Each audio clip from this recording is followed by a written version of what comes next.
This story follows the life of a high school student named Haruki, who is constantly bullied by some of his classmates. His dark and tormented life suddenly changes drastically when a beautiful new student who has just transferred to their school approaches him and offers him something unexpected. A transfer student has just arrived at his new school. He seems enthusiastic and excited about his new school, which isn't as large as the one in Tokyo. He's walking through the hallways trying to find his new classroom. However, as he passes the biology room, he seems to spot something interesting. In the biology classroom, a soaked student named Haruki is seen being bullied by 3 other students.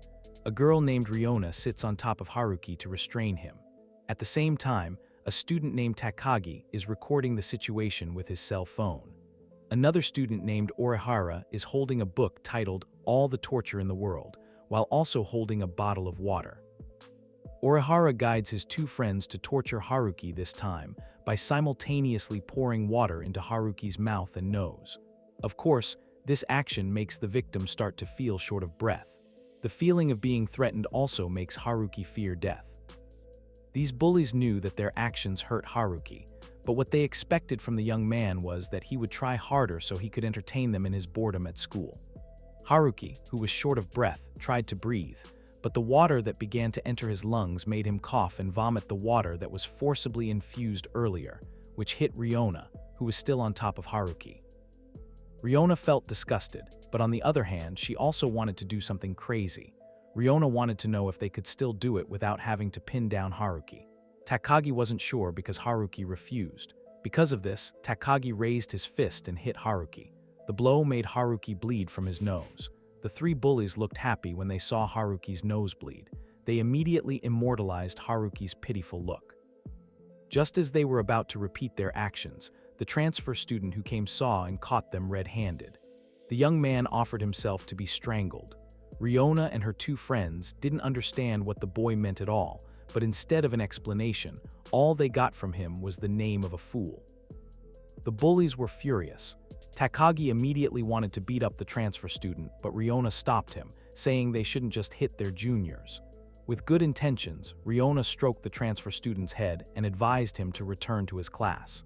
However, the young man, unexpectedly, displayed an irritated expression and told the girl not to touch him.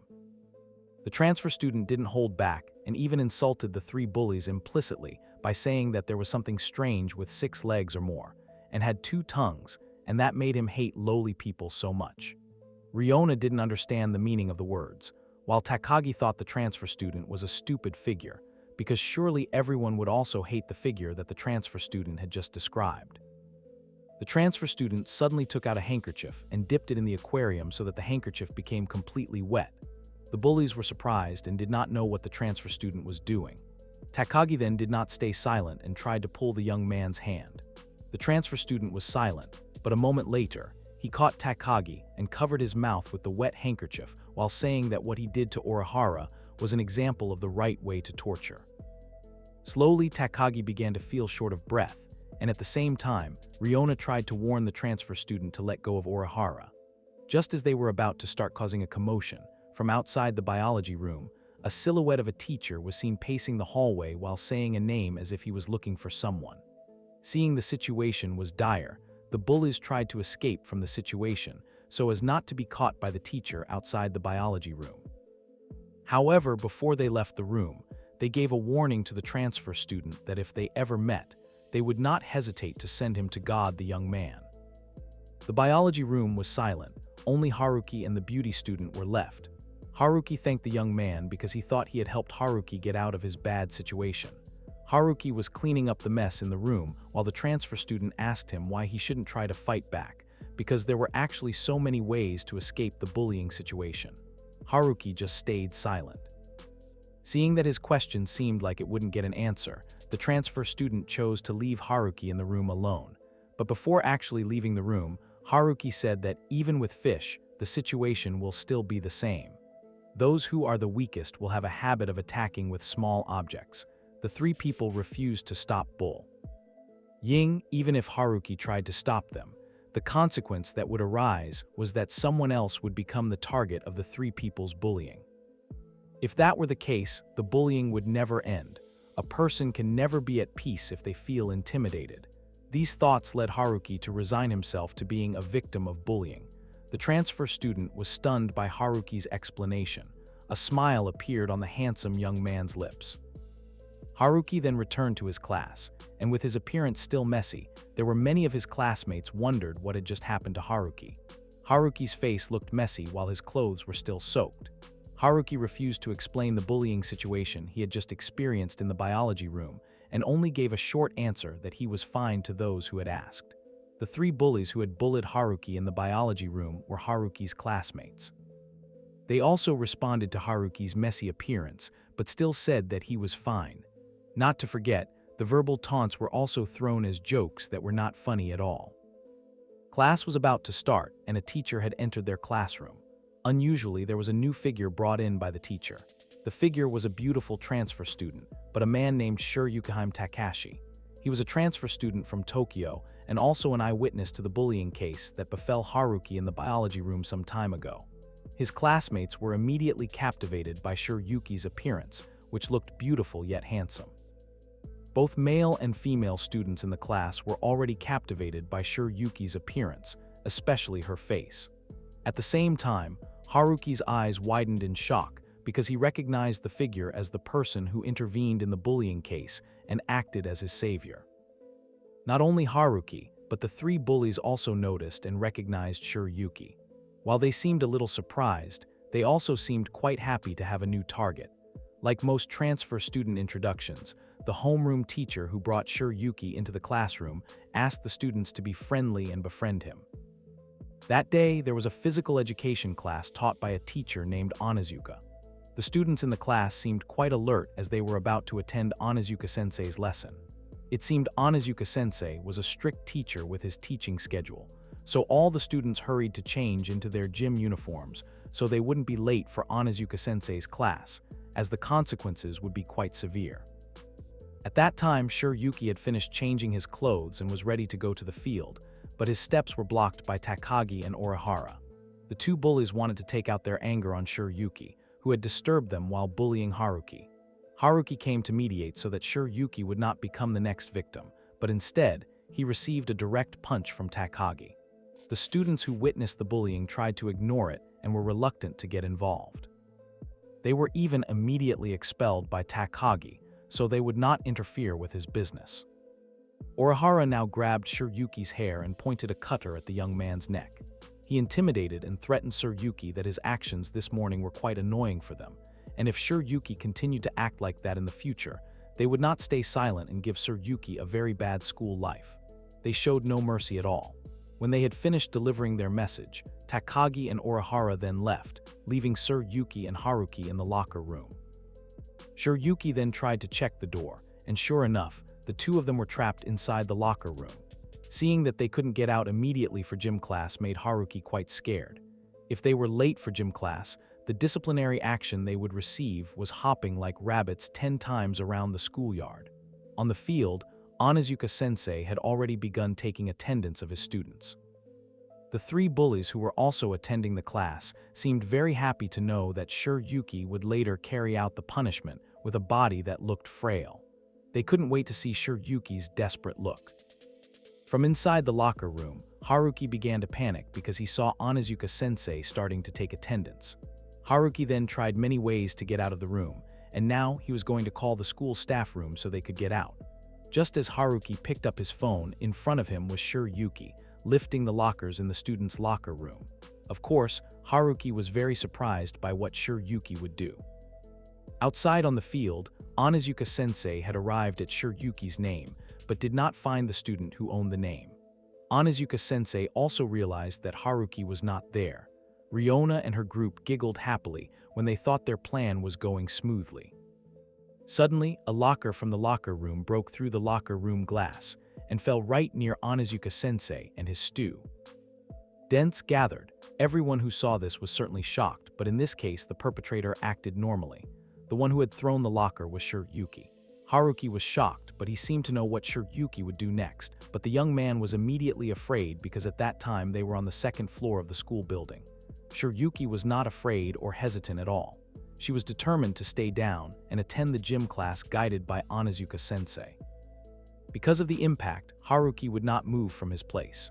Shiryuki then acted and started to lift Haruki, carrying him like a princess, then jumped from the edge of the locker room window down directly to the field. Haruki panicked while Shiryuki managed to land calmly, of course, with Haruki in her arms. Onizuka-sensei looked surprised by the way his two students appeared, while Riona and her friends looked annoyed. Shiryuki immediately confirmed her presence to Onizuka-sensei, followed by Haruki. What Shiryuki did certainly caused a commotion among his friends. Many were amazed, many were shocked. Shiryuki was a transfer student with a handsome face but a posture that looked frail posture. The weak-looking young man had just thrown a clothes locker out of the locker room on the second floor. Not enough, Shiryuki also jumped from the locker room to the field while carrying Haruki. His strength seemed inversely proportional to his physical appearance. How the other students saw Shiryuki made the three bullies who were also there feel reluctant. The three then decided to leave Onizuka-sensei's class, despite Onizuka-sensei's own attempts to prevent it. Shiryuki and Haruki ended up getting punished by walking around the field with a bunny walk. Haruki ended up angry with Shiryuki, while Shiryuki tried to get closer to Haruki. Shiryuki only wanted to help Haruki, but Haruki didn't expect that help at all. Shiryuki's help for Haruki was something that bothered him. He wanted Shiryuki to act politely towards him. Haruki left, leaving Shiryuki still confused and silent. Afterward, Haruki experienced further bullying by Orihara and his gang. The bullies vented their frustration on Shiryuki by abusing Haruki. One of the bullies even intended to carve the words, "I'm a slave," onto Haruki's face with a box cutter. Their actions were accidentally witnessed by several kids from the baseball extracurricular. However, they were reluctant to get involved with the bullying gang, which was already quite well known at school. It wasn't just those two. Shiryuki was also up in the tree watching them from the start. He saw how the two baseball players seemed reluctant to get involved. The bully gang's track record was disturbing. The victims were shown no mercy, even when they cried, and their hurt wasn't even heard. They continued to torture them under the pretext of punishment until they grew tired of it. Furthermore, several videos of the bullying were even circulated on social media. This meant that none of the bullies were hiding their actions. The abuse perpetrated by Orihara and his gang indirectly claimed lives. The victims suffered chronic psychological problems, leading them to return to God's lap. Many of their victims lacked mental fortitude. That's why they were quite happy with Haruki. Haruki persevered well despite their constant abuse. The outrageous act left no one brave enough to help the victim. Two members of the baseball club chose to leave and not retrieve their equipment, even though it would have meant canceling practice. Shiryuki seemed quite disappointed that no one dared to stand up to the intimidation. The next day at school, the three bullies waited boredly for Haruki's arrival, but it seemed that Haruki was late that day. Since his usual target hadn't arrived yet, they randomly chose another bully target in the classroom. None of them dared to fight back or defend the victim. Even Riona, a girl, didn't dare to fight back. They started thinking about taking their new target to the backyard so they could have more freedom to abuse him. That day's victims struggled against the bullies for forgiveness, but instead of being released, they got worse. Haruki had just arrived at the front door when he saw that the bullying that usually happened to him was now happening to someone else. Haruki remembered his old memory of a similar incident. In the past, Haruki witnessed with his own eyes a classmate being bullied severely. The target at that time whimpered for help, afraid that the bullies would finish him off. Haruki returned at this time. He couldn't bear it, then stopped the bullying and turned it on himself. The bullies seemed happy to see their favorite target had arrived. Haruki was immediately taken to the back to relieve the boredom of the three troublemakers. Shiryuki watched silently. In his mind, he asked why Haruki had to go alone. Shiryuki became curious to know Haruki more deeply. Therefore, Ryuki continued to follow Haruki wherever he went and was taken by the bullies. He knew everything that happened to Haruki. Until one day, Haruki was in the biology room. Haruki was quite calm while feeding the fish in the aquarium in the room. However, his composure was shattered when three of his bullies approached him. The three naughty students thought Haruki was trying to avoid them, but in reality, he wasn't. Riona then became interested in the aquarium's contents. Haruki tried to protect the fish, but Riona became irritated by his behavior. The bullies already knew that the fish in the aquarium were very important to Haruki. Haruki seemed to take very good care of them, and knowing this, they would surely steal the fish from him. This time Haruki spoke up. He begged the man to stop his work, but of course his pleas were meaningless. The bullying resumed. This time Haruki was forced to become a living aquarium for the fish. The decision to keep the fish alive or dead was Haruki's. When Takagi made Haruki into a living aquarium, the other two colleagues laughed and praised his actions, which they considered remarkable. It was only one fish, but Haruki's mouth was already full. There were still two more that Orihara would cram into Haruki soon. Haruki could no longer hold on and ended up vomiting the contents of his mouth. The fish then fell to the floor and was accidentally stepped on by Riona. Riona, disgusted because her shoes were dirty, then wiped her shoes on Haruki's head. Haruki looked terrible, not to mention the aquarium with the remaining fish was also deliberately dropped. Haruki rushed to grab the two fallen fish, hoping they could still be saved. The three bullies seemed happy to see Haruki starting to despair. Once satisfied, they left Haruki and went as they pleased. All of this was witnessed by Shiryuki from behind the window outside. Haruki couldn't save the remaining live fish. He ended up burying them under a tree. Shiryuki was there, asking Haruki if the young man would continue to let the situation continue like this. Haruki remained silent. His sorrow was greater. He still wouldn't change the situation and was willing to be a target as long as no one was killed. Haruki would rather be abused than watch others be beaten and hurt to the bone. It would be better for Haruki if he didn't drag others into his hell. Haruki's desperate words made Shiryuki even more interested in the young man. Shiryuki wanted to know the feelings he was feeling right now when he saw Haruki. His heart was beating so fast. Shiryuki was increasingly immersed in his curiosity about Haruki. He groped for what feelings he actually had for Haruki, until he finally concluded that his feelings might be love. Shiryuki confessed to Haruki that he had fallen in love with the desperate young man. Haruki was increasingly confused by the situation. Just a moment ago, he explained that he didn't want Shiryuki to stop him from making a sacrifice so that no one else would be victimized, but now he suddenly received a confession. Shiryuki wanted Haruki. Haruki was still confused by everything. Finally, Shiryuki asked what if there were no bullies? What if she eliminated their existence? Haruki became interested. He wanted to know if Shiryuki could eliminate them, and Shiryuki confidently agreed that she could. Shiryuki even promised Haruki. Meanwhile, the central bullies gathered. They were in dire straits because they didn't have enough money. Initially, their solution was to ask Haruki to bring them money, but then Riona had the idea to sell Haruki to a perverted old man. They agreed. Riona even planned to find 3 or 4 old male customers at once. Unbeknownst to anyone, Shiryuki was there observing their plans. The next day at school, Takagi, Riona, and Orihara were waiting for Haruki's arrival, but even at lunchtime, Haruki still hadn't arrived. Riona thought that maybe what they did to Haruki yesterday was too much, making the young man commit to return to God. They didn't seem to care because in their minds, the actions they did, such as bullying and abusing others, were very enjoyable, like what they had just done to Haruki yesterday in the biology room.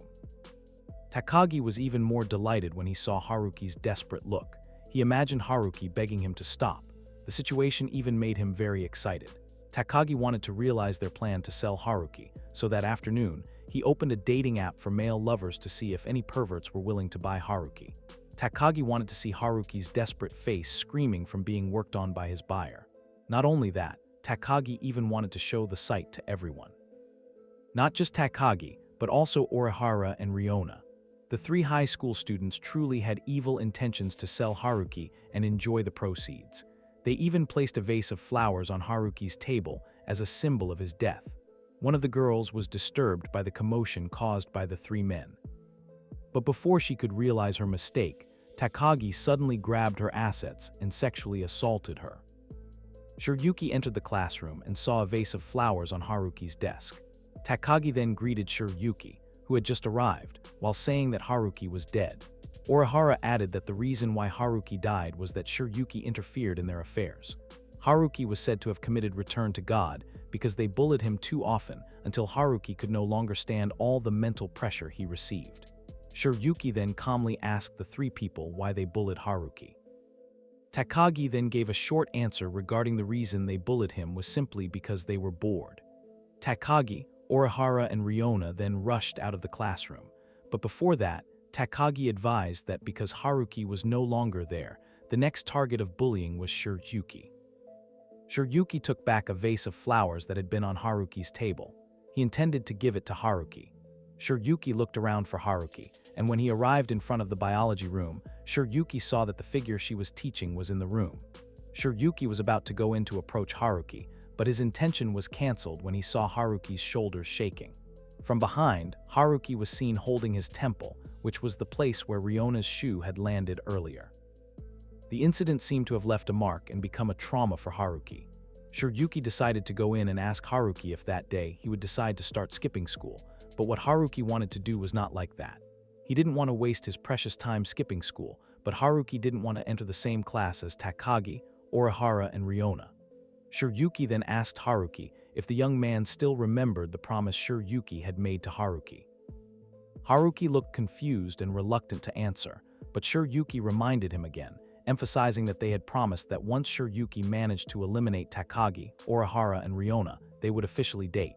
After saying this, Shiryuki then told Haruki that he would wait for him in class. Shiryuki brought the flowers that had been in the vase. He placed them on the grave of Haruki's discus fish. Standing in front of the fish's grave, Shiryuki reaffirmed her commitment to Haruki. Elsewhere, Takagi, Orihara, and Riona were gathering for a smoke. Takagi's search led them to find customers willing to buy Haruki. One was a perverted old man who offered 100,000 yen for Haruki. They had found a customer, but what they hadn't seen that day was the creature they were selling Haruki. They were still trying to negotiate a time with the customer. Once they agreed, the three immediately divided up their tasks. The next day, Takagi and Orihara were quite happy to see Haruki already in class since morning. They planned to bring Haruki to their customer that day, but Orihara reminded Takagi that what they were going to do should not be found out by Shiryuki. After school, Haruki was taken by Takagi, Orihara, and Riona to a place. Takagi invited him to play somewhere, but when Haruki asked the reason, Takagi shouted at the young man and threatened to bully Shiryuki if Haruki refused to come along. Haruki was forced to come along. They arrived at a small station.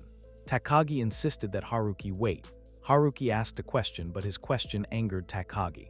Haruki received a punch from Takagi, which immediately silenced the young man. He could only wait and do as he was told. Having silenced Haruki, the three of them decided to bring the old man who had bought the clothes to Haruki. Takagi exchanged messages with his customer. From the messages, they learned that the money had been placed in a changing room 500 meters away. Now that they had the key, the next step was to retrieve the money. Takagi received another message that the old man had found Haruki. The next message offered Takagi the chance to watch the old man devour Haruki. The old man admitted he liked being watched while he was performing. He even offered an additional 100,000 yen if Takagi would watch. Takagi considered the offer very lucrative. He didn't intend to tell Orihara and Riona, so he could enjoy the benefits alone. Takagi hurried to the location indicated in the message. The directions led Takagi into a fairly dark alleyway. He was almost there. Takagi was quite enthusiastic. He was excited to see Haruki's facial expression as the old man who bought him worked on it. With his cell phone camera on standby, Takagi immediately opened the door to the room indicated in the message. He was shocked to see the room filled with tattooed men who resembled thugs, or worse, gangsters. One of the tattooed men chased Takagi. Takagi ran as fast as she could to escape and escape the man's pursuit.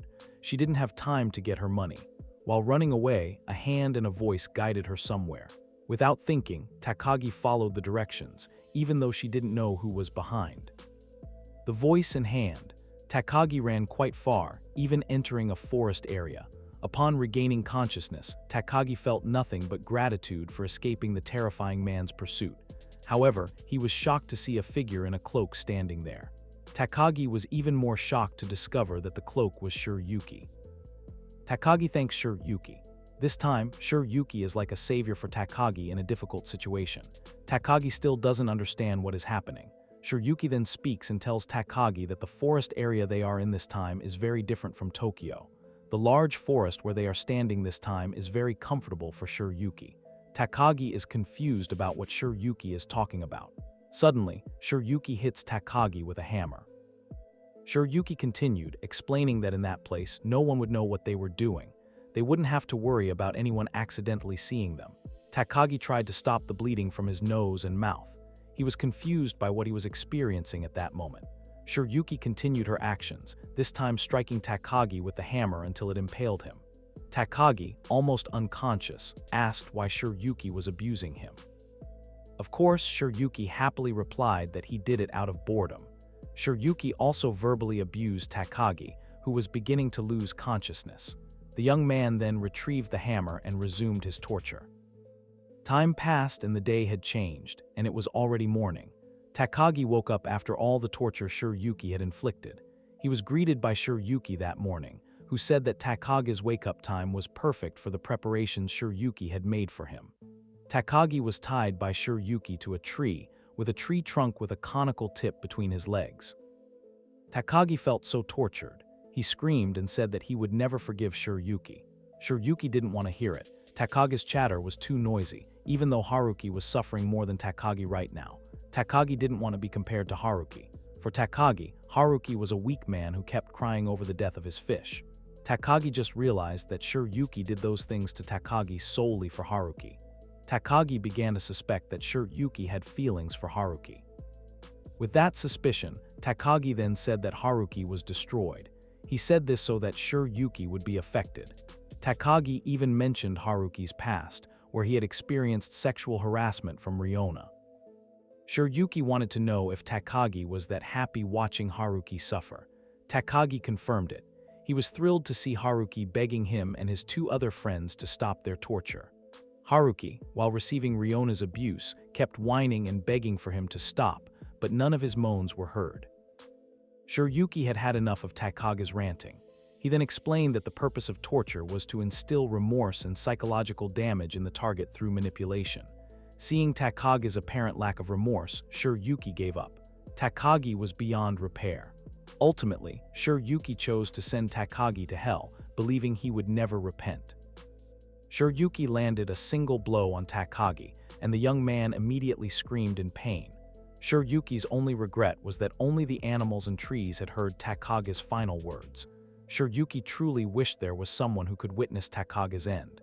Takagi knew his end would not be far off.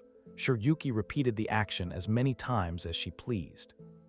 Shiryuki had deleted all of Haruki's videos. He had even set up a fingerprint on Takagi's phone. He had seen countless other people's videos, but Shiryuki was only interested in Haruki. Shiryuki was curious and asked what it felt like to be a victim to Takagi. Takagi whimpered and begged to be let go. He promised not to bully Haruki again, but Shiryuki didn't care. Shiryuki asks why he should let Takagi go. He believes a bully should be punished. Another reason Shiryuki doesn't let Takagi go is because if Takagi doesn't disappear, Haruki won't date him. Shiryuki's sentence doesn't get any response from Takagi. Shiryuki wonders why the young man doesn't answer.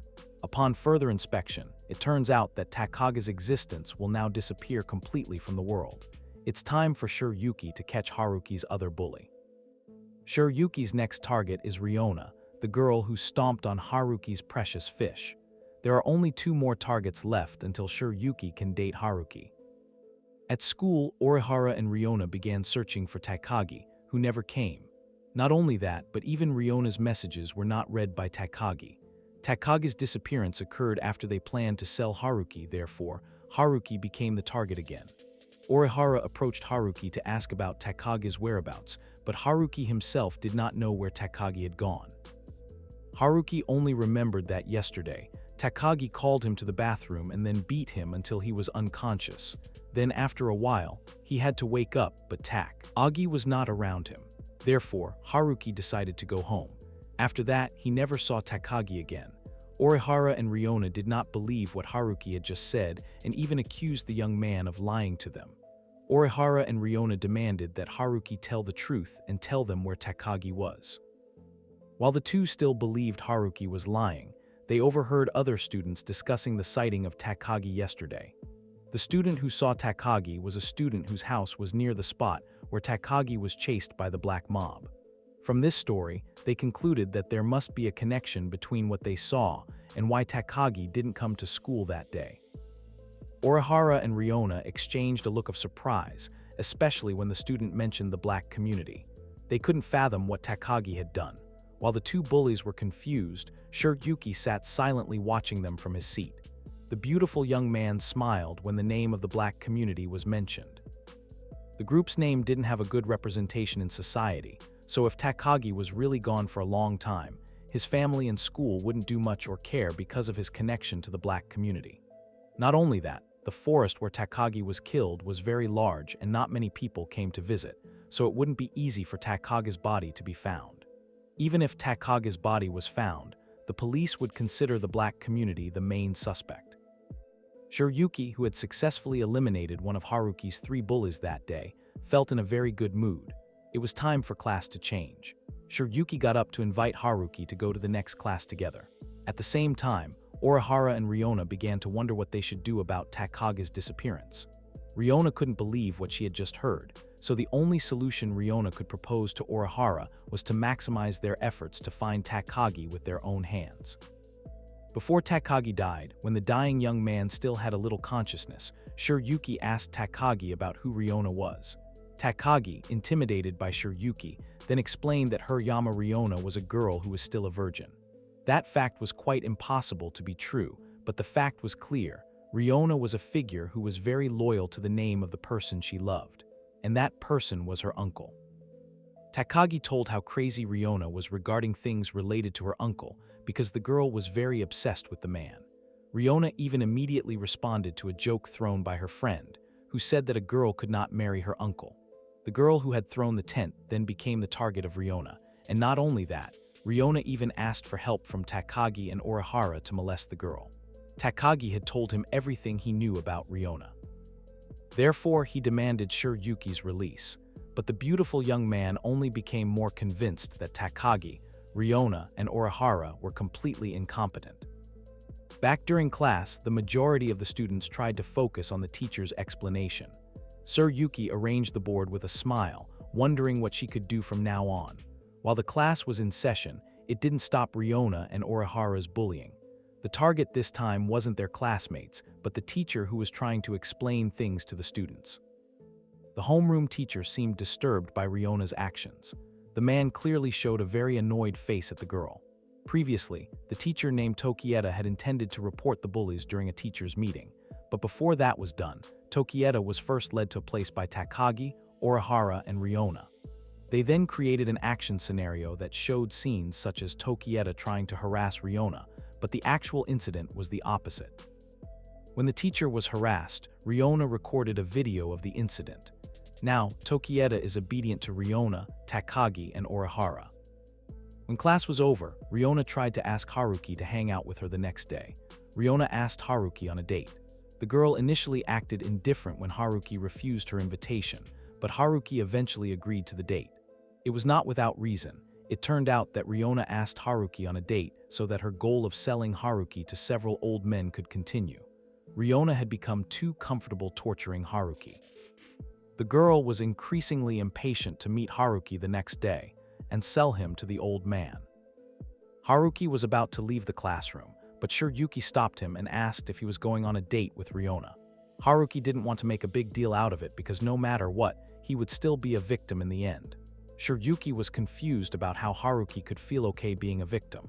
He also said that the weather had been raining a lot lately, and dating during that season would be a bit annoying. Shiryuki began to wonder. If Haruki wasn't going to be bullied anymore, what kind of face would he show Shiryuki? Class time has ended. Now the students are allowed to go home. The students say goodbye to each her, but at the same time, Haruki is confused as why Shiryuki is still following him. He asks Shiryuki the reason, but Shiryuki answers that it is Haruki himself. The reason why Shiryuki follows Haruki is Haruki. Haruki begins to suspect whether there is a possibility that Shiryuki is genuinely worried about him. Haruki begins to wonder if Shiryuki's words about eliminating the bullies are true.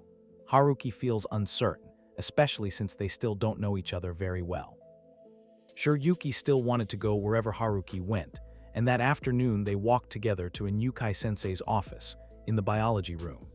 Shiryuki made small talk, saying that she honestly didn't understand much about biology, but Haruki was confused because the key to the biology room had to be found to open it. Haruki found the situation quite odd, as the biology room door was usually always open. The only possible reason for the lock was that Inukai-sensei wasn't in the office at the time. Haruki gave up looking for the key and intended to return the next day. The young man then left, leaving Sir Yuki alone. As Haruki turned around, Sir Yuki sensed something behind the door. Haruki noticed his shift in focus and asked if something was wrong. Sir Yuki replied that nothing was wrong and then left with Haruki. From behind the door, inside the biology room, Inukai-sensei was actually attempting to hang himself. Elsewhere, Riona was meeting a man. The man seemed attentive to Riona. Riona maintained her attitude of being kind and sweet in front of the man. She even lied that she was close to her teacher at school. The man was Riona's uncle. Hearing Riona's story made the man reminisce a little about his past in high school. Talking about high school life, it would always be about romance. The man asked Riona if she had a crush on someone. Riona answered honestly that there was someone she liked. Riona seemed very happy talking to her uncle. She mentioned that his birthday was coming up soon. Riona explained that she had a part-time job so she could buy him a present this time. Her uncle seemed quite pleased and eagerly awaited his niece's gift. Shortly after, her uncle had to leave on urgent business. The two parted ways and returned to their respective activities. As soon as her uncle left, Riona's expression returned to its original state. She was upset that she couldn't give her uncle a gift that day and spend more time with the man she loved. That evening, as Riona walked home alone, she had already booked a nice hotel room for herself and her uncle. She planned to have dinner with him. Riona was in a desperate rush to sell Haruki as soon as possible to get the money. She was well aware that her uncle liked good girls, so she would never be able to honestly ask where the money to buy him the gift came from. Suddenly, someone grabbed Riona's wrist. It was Sir Yuki. Riona was surprised when Sir Yuki suddenly appeared in front of her. Sir Yuki asked the same thing he had asked Takagi, namely, why Riona bullied Haruki. If Sir Yuki had an assumption that the girl might like Haruki, Riona did not accept it. Where did the assumption come from? Sir Yuki was just guessing because, according to him, there are people who deliberately bully the people they like. Maybe Riona is that type of person, but Riona immediately denied the assumption. Riona will never be able to like Haruki because, according to her, Haruki is not handsome. Sir Yuki tightly gripped Riona's wrist and asked if she would bully Haruki again. Riona didn't answer but instead groaned in pain. Riona began to cry and whimper. She promised not to bother or bully Haruki again from then on. Sir Yuki wanted to make sure Riona would keep her promise. Riona answered briefly. Sir Yuki let go of her wrist and they began to part ways. Sir Yuki once again asked to make sure that Riona didn't like Haruki. When he was sure of the answer he received, Sir Yuki smiled and left. As soon as Sir Yuki was out of sight, Riona changed her attitude again. The girl was just lying. She wouldn't improve her attitude towards Haruki because bullying Haruki was a fun activity for the girl. Riona immediately opened her phone because she knew she was in dire need of money. Not only Haruki, but now Riona intended to sell Sir Yuki too, so that the profits she would get could double. All of this was done to commemorate her uncle's birthday, which had to be special. Riona thought enthusiastically about what gift might be suitable for her to give to her beloved uncle. Suddenly, from behind the bushes, a man appeared and smothered and drugged Riona from behind. Behind the scenes, Sir Yuki could be seen from a distance holding his cell phone. It seemed that the man who had just smothed Riona had obtained information about the girl through Sir Yuki. An unconscious Riona was taken to an empty building and tied to a chair. The man who had smothered and carried her was Inukai-sensei, a teacher who had lost his authority and respect among his students due to the actions of Riona and her friends. Inukai-sensei forcibly woke the unconscious Riona, claiming that students were forbidden from napping in class. Riona then woke up and was shocked to find Inukai-sensei in front of her. The girl was confused as to why she suddenly found herself in this situation. Inukai-sensei shouted and ordered Riona to stop talking because he was about to start his class. According to Inukai-sensei, someone like Riona desperately needed his guidance. Sir Yuki observed the situation from a distance without wanting to get involved. He simply wanted to know how Inukai-sensei would properly educate Riona. Flashback when Haruki tried to open the biology room, but it was locked, and he chose to return the next day. At that time, Sir Yuki realized something and chose not to go home with Haruki and said goodbye with the excuse that the English teacher needed Sir Yuki. He did not forget to add that day, Haruki had to go home alone. Honestly, he had to be alone, never said that he and Shiryuki would go home together.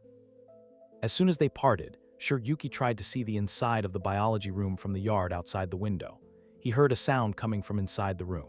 Shiryuki then picked up a stone and broke the biology room window from the outside so he could get in. When he entered the room, he found Inukai-sensei hanging from the ceiling, but still alive and trying to maintain the rest of his life. Shiryuki was quite curious about what Inukai-sensei was doing in that place alone. Inukai-sensei didn't hear and was still struggling with his life. Shiryuki tried to guess that his homeroom teacher was trying to return to God by himself, but according to Shiryuki, Inukai was too good a person to be thrown away. Shiryuki could tell that Inukai-sensei had never thought of killing himself. The man only thought that he couldn't handle things like bullying because of what they had done to him before now. Shiryuki then approached Inukai-sensei and whispered.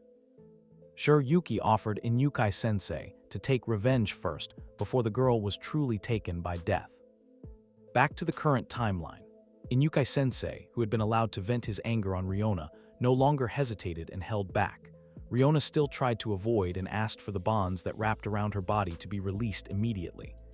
Riona felt disgusted seeing the contents of her teacher's pants. Inukai-sensei suddenly shouted and discussed the case of a female student in Class B who had committed go to heaven some time ago, and behind the case, it turned out that Riona was also involved. Riona refused to be blamed. The girl felt innocent because the student who jumped from the top of the building was never asked to commit return to God independently.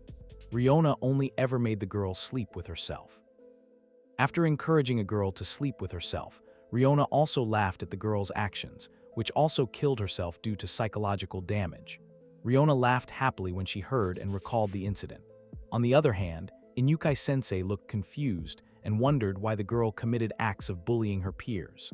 Inukai-sensei was at the peak of his emotions because he felt concerned about the fate of Riona's victim. The teacher felt empathy because he could also feel how much pain he felt when he was the target of bullying by an individual or group. Seeing how Inukai-sensei's face looked when angry made Riona shudder with fear. Inukai-sensei forcibly educates Riona while Shiryuki watches.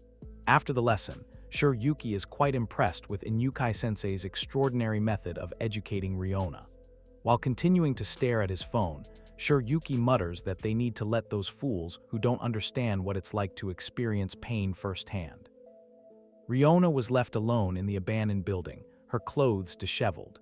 She looked depressed and frustrated, as the virginity she had tried so hard to preserve for her uncle had been forcibly taken.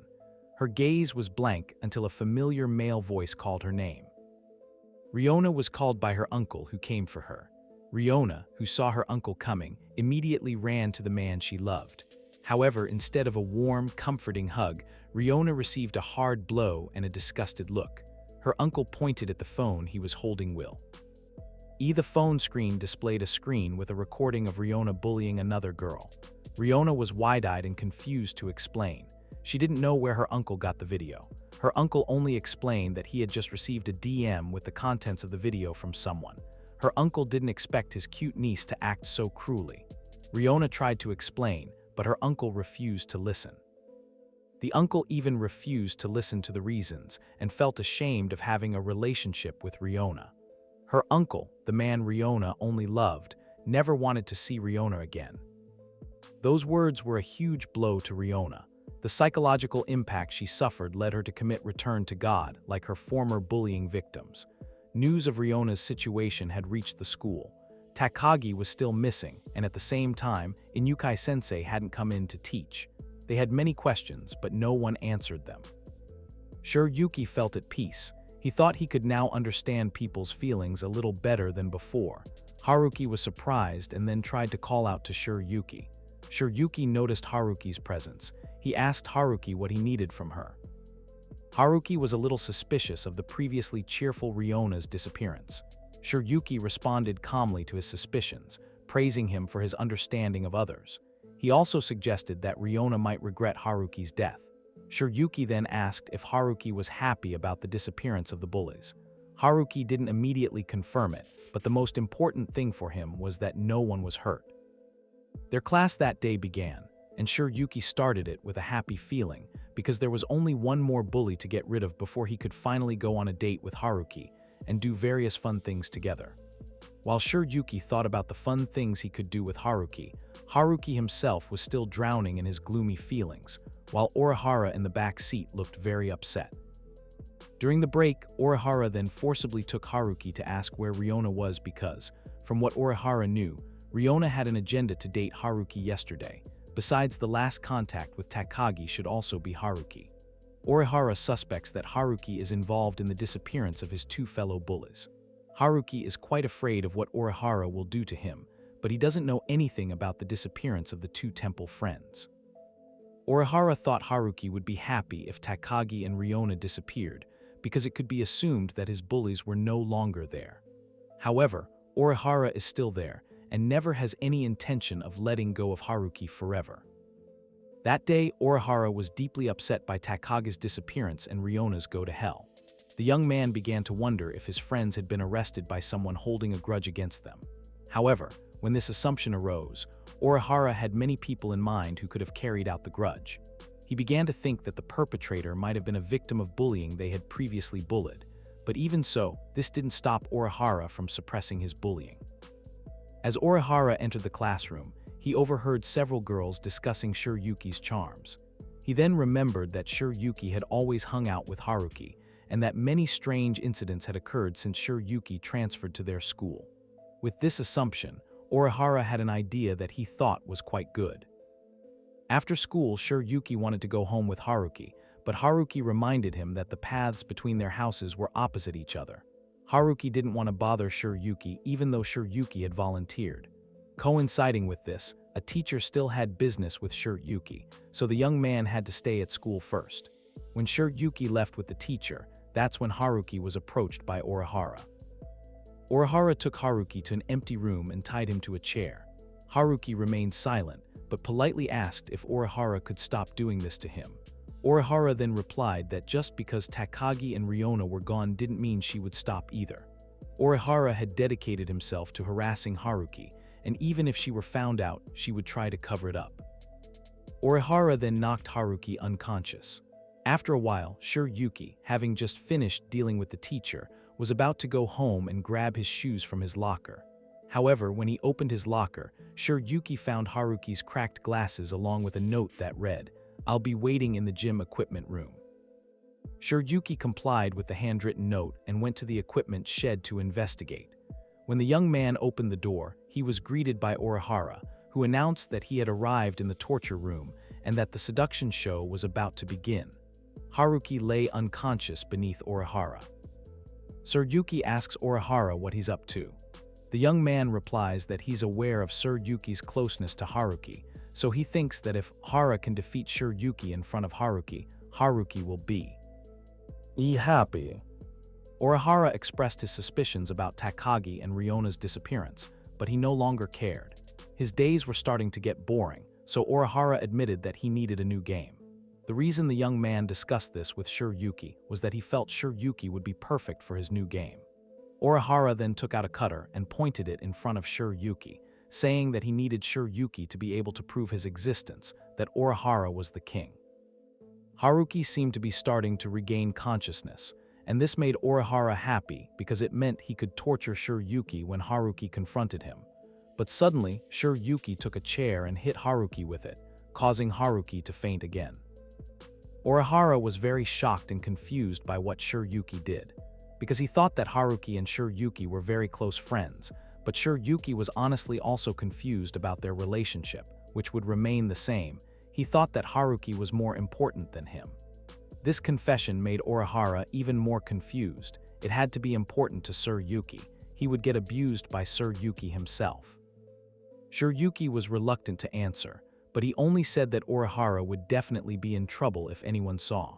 Shiryuki then approached Orihara and casually asked about any possible date spots. As the two got closer, Shiryuki whispered that Orihara was his final target and that he would do his best to make him enjoy the experience. Haruki awoke from his stupor and was greeted by the panicked presence of his gym teacher, who found him tied to a chair, unconscious. He vaguely remembered being with Orihara. A shadow of someone barged in as the bound Haruki fell from his chair. His memory was hazy, but what came to mind was sure Yuki. At the same time, in another location, Orihara had just regained consciousness. The young man was confused and wondered where he was. His vision was still blurry, but there were no enter stickers around him. Orihara was shocked to realize he was hanging upside down. Orihara was tightly bound and dangling upside down like a bat, his feet up and his head down. Before Orihara could finish his shock, he was startled again by the figure of Sure Yuki, who greeted the young man upon waking. With a happy expression, Sure Yuki remained very friendly to Orihara. Upon realizing he wasn't alone, Orihara was convinced that what was happening to him was Sure Yuki's doing. The young man then demanded answers about what Sure Yuki had actually done to him. With an innocent expression, Sure Yuki reminded Orihara that what he was doing now was because Orihara had previously said they would do something fun. Sure Yuki even reminded him that Orihara had promised him at that time. Orihara didn't understand what Sure Yuki was saying. Sure Yuki then reminded the young man that Orihara had previously invited him to have fun. At first, they were confused about what to do with their fun, but then Sure Yuki took the initiative to take an iron stool and smash it on Orihara. After hearing Sure Yuki's ramblings, Orihara remembered what had caused him to faint, and that was Sure Yuki. He then demanded to know why Sure Yuki had done this to him. Orihara even shouted and insisted on Sure Yuki untying the bonds that were attached to him, but the beautiful young man refused, as they were just about to begin what they had planned. Orihara no longer understood what Sure Yuki meant. Sure Yuki then said that they were right underneath an amusement park where there was a problem with the roller coaster. The roller coaster previously had a height of up to 50 meters, but was currently problematic and abandoned, where the problem was that the roller coaster stopped right at the top. When the incident was first discovered, 10 passengers waited for 2 hours without the arrival of even a tow truck. While waiting, the passengers were suspended in the air. In the middle of the story, Sure Yuki suddenly asked Orihara about what the young man thought, what happened, and what the result was. Orihara was still trying to calm himself, but his calm feeling was continuously disturbed by Sure Yuki's story, where the answer to the beautiful young man's question was that all passengers trapped on the roller coaster eventually died. Orihara began to feel anxious while Sure Yuki laughed heartily. The beautiful young man then pinched Orihara's cheek and played with it. Sure Yuki looked pleased and asked who Orihara might share the same goal with. Sure Yuki no longer played Orihara's cheek, but instead opened a book Orihara had previously read while bullying Haruki. The book was titled The Encyclopedia of Torture. Orihara remained free, but the bonds around his legs tightened. Sure Yuki then read the book, where the page he was reading stated that those who are hanging upside down experience 2 stages of suffering. Sure Yuki then explained clearly what those who are hanging like Orihara will experience. The first stage is when their blood will rush to the head, causing several effects such as headaches, dizziness, mental confusion, bulging eyeballs, and then the blood vessels will finally rupture. These symptoms will eventually cause bleeding and blood to flow from the eyes, nose, and mouth. That was just the first stage. The next stage occurs when the internal organization rises. This will break the pressure on the diaphragm. As a result, the victim will have difficulty or even be unable to breathe freely. The things Sure Yuki read were now happening directly to Orihara. Blood began to flow from his nose and the young man had been feeling dizzy. Orihara still wondered why this had happened to him. Slowly, Orihara could feel himself dying. Orihara remembers his childhood. From a young age, the young man felt that he should be king of all. He had already experienced the pleasure of being at the top when he was young. Orihara was like someone at the top of the food chain. Bullying was fun for him and his friends. Orihara loved seeing others feel inferior to him. When his victims begged him to stop, Orihara was resentful, considering the request an order. Orihara would escalate his actions if the victims begged for forgiveness. For him, no one should defy his will. A king would never accept orders. Orihara loved the frightened faces of his victims, their trembling legs, because it was the best sight for him. He considered them his slaves. Orihara had even caused the death of a young girl due to his actions. The young man, along with 2 of his high school friends, intimidated a girl into jumping off the edge of a bridge. They claimed it was just a joke, but the terrified girl complied and died in a dry riverbed. Despite his actions, he faced no legal repercussions, leading Orihara to believe he was someone who would always be forgiven, no matter what he did. Therefore, Orihara was determined to continue being a figure who was always above others in his hierarchy. That was his intention, but what was happening to him right now was so opposite that it made him wonder why it could happen. Shiryuki was still there in front of Orihara, even occasionally playing with the young man's face, who was hanging upside down. The beautiful young man continued to talk to Orihara, but unfortunately, Orihara could no longer focus because of the current situation. Shiryuki wanted them to play longer, but it was important for Orihara to be released first so they could play fairly. The pain Orihara felt grew stronger. The high school boy was certain that if the situation continued like this and didn't subside soon, he too would soon pass away. Suddenly, Orihara heard footsteps nearby. At that moment, Shiryuki accidentally discovered a piercing Orihara had on his tongue. Shiryuki then forcibly removed the piercing from Orihara's tongue without the slightest bit of guilt or pity. He then asked to confirm whether his target had reached its limit or not. He also wanted to know if Orihara had begun to feel his lungs being squeezed, making it difficult to breathe or not. Shiryuki's curiosity was ignored by Orihara. Orihara was more enthusiastic because he felt a glimmer of hope after hearing footsteps nearby. Although he initially doubted there would be anyone else in the rubble, Orihara refused to be pessimistic and was confident that someone would help him. Believing that he would once again be forgiven, Orihara shouted as loudly as he could that he was there and would be a victim if he wasn't rescued soon. Suddenly, the owner of the footsteps, a third person, appeared among them, carrying a scapula and pliers. Shiryuki smiled as this third person appeared. He was Inukai-sensei. With everything Orihara and his gang had done to Inukai-sensei, his teacher had finally built up a grudge. Now it was time for Inukai-sensei to take his revenge. With the scapula in his hand, Inukai-sensei said that to understand Orihara, Inukai-sensei would dissect him. Orihara could only be hysterical with fear. Shiryuki laughed again while expressing his surprise at Orihara's previous sweet attitude, hoping someone would come to his aid. No one would be willing to help a student who was so addicted to bullying or abusing others. Seeing Orihara's increasingly hysterical expression made Shiryuki smile broadly. Inukai-sensei was there, thinking about the best way to make Orihara feel what Inukai-sensei had felt from Orihara and his gang's abuse of the teacher. Orihara now realized he was truly on the brink of death. He immediately cried out for forgiveness from Inukai-sensei and Shiryuki. Shiryuki smiled broadly, holding a lily. The beautiful young man happily announced that the time had finally come for him to fulfill his promise to Haruki. One thing Orihara hadn't understood until then was that no matter how much the young man begged for forgiveness, the harassment he'd inflicted on him never went away. Shiryuki reassured Orihara, inserting the lily into his tongue through the previously pierced hole, that if Orihara had survived that day, everything would have been meaningless. Finally, Shiryuki clasped his hands together as if praying or expressing condolences at a funeral. The beautiful young man then said, "My condolences." With a lily stuck in her tongue, Orihara continued to beg for forgiveness from anyone. Shiryuki simply crouched down, looking at Orihara and smiling cheerfully. Even though Orihara pleaded for his life with great concern, no one moved to let him go. Shiryuki stood up, feeling so puzzled. Why were people who often committed violence and abuse always the pitiful figures who begged for forgiveness at the end? For Shiryuki, the pleas for forgiveness and forgiveness expressed at the end were something said when wanting to save oneself. But no matter how concerning the pleas were, they were not all sincere pleas. Shiryuki confirmed her words to Inukai-sensei, but the young teacher did not respond because he was focused on thinking about how to process Orihara. Inukai-sensei plans to proceed with the dissection, and he will use scissors. Inukai-sensei continues to mutter that he will cut on the side part just before the anus.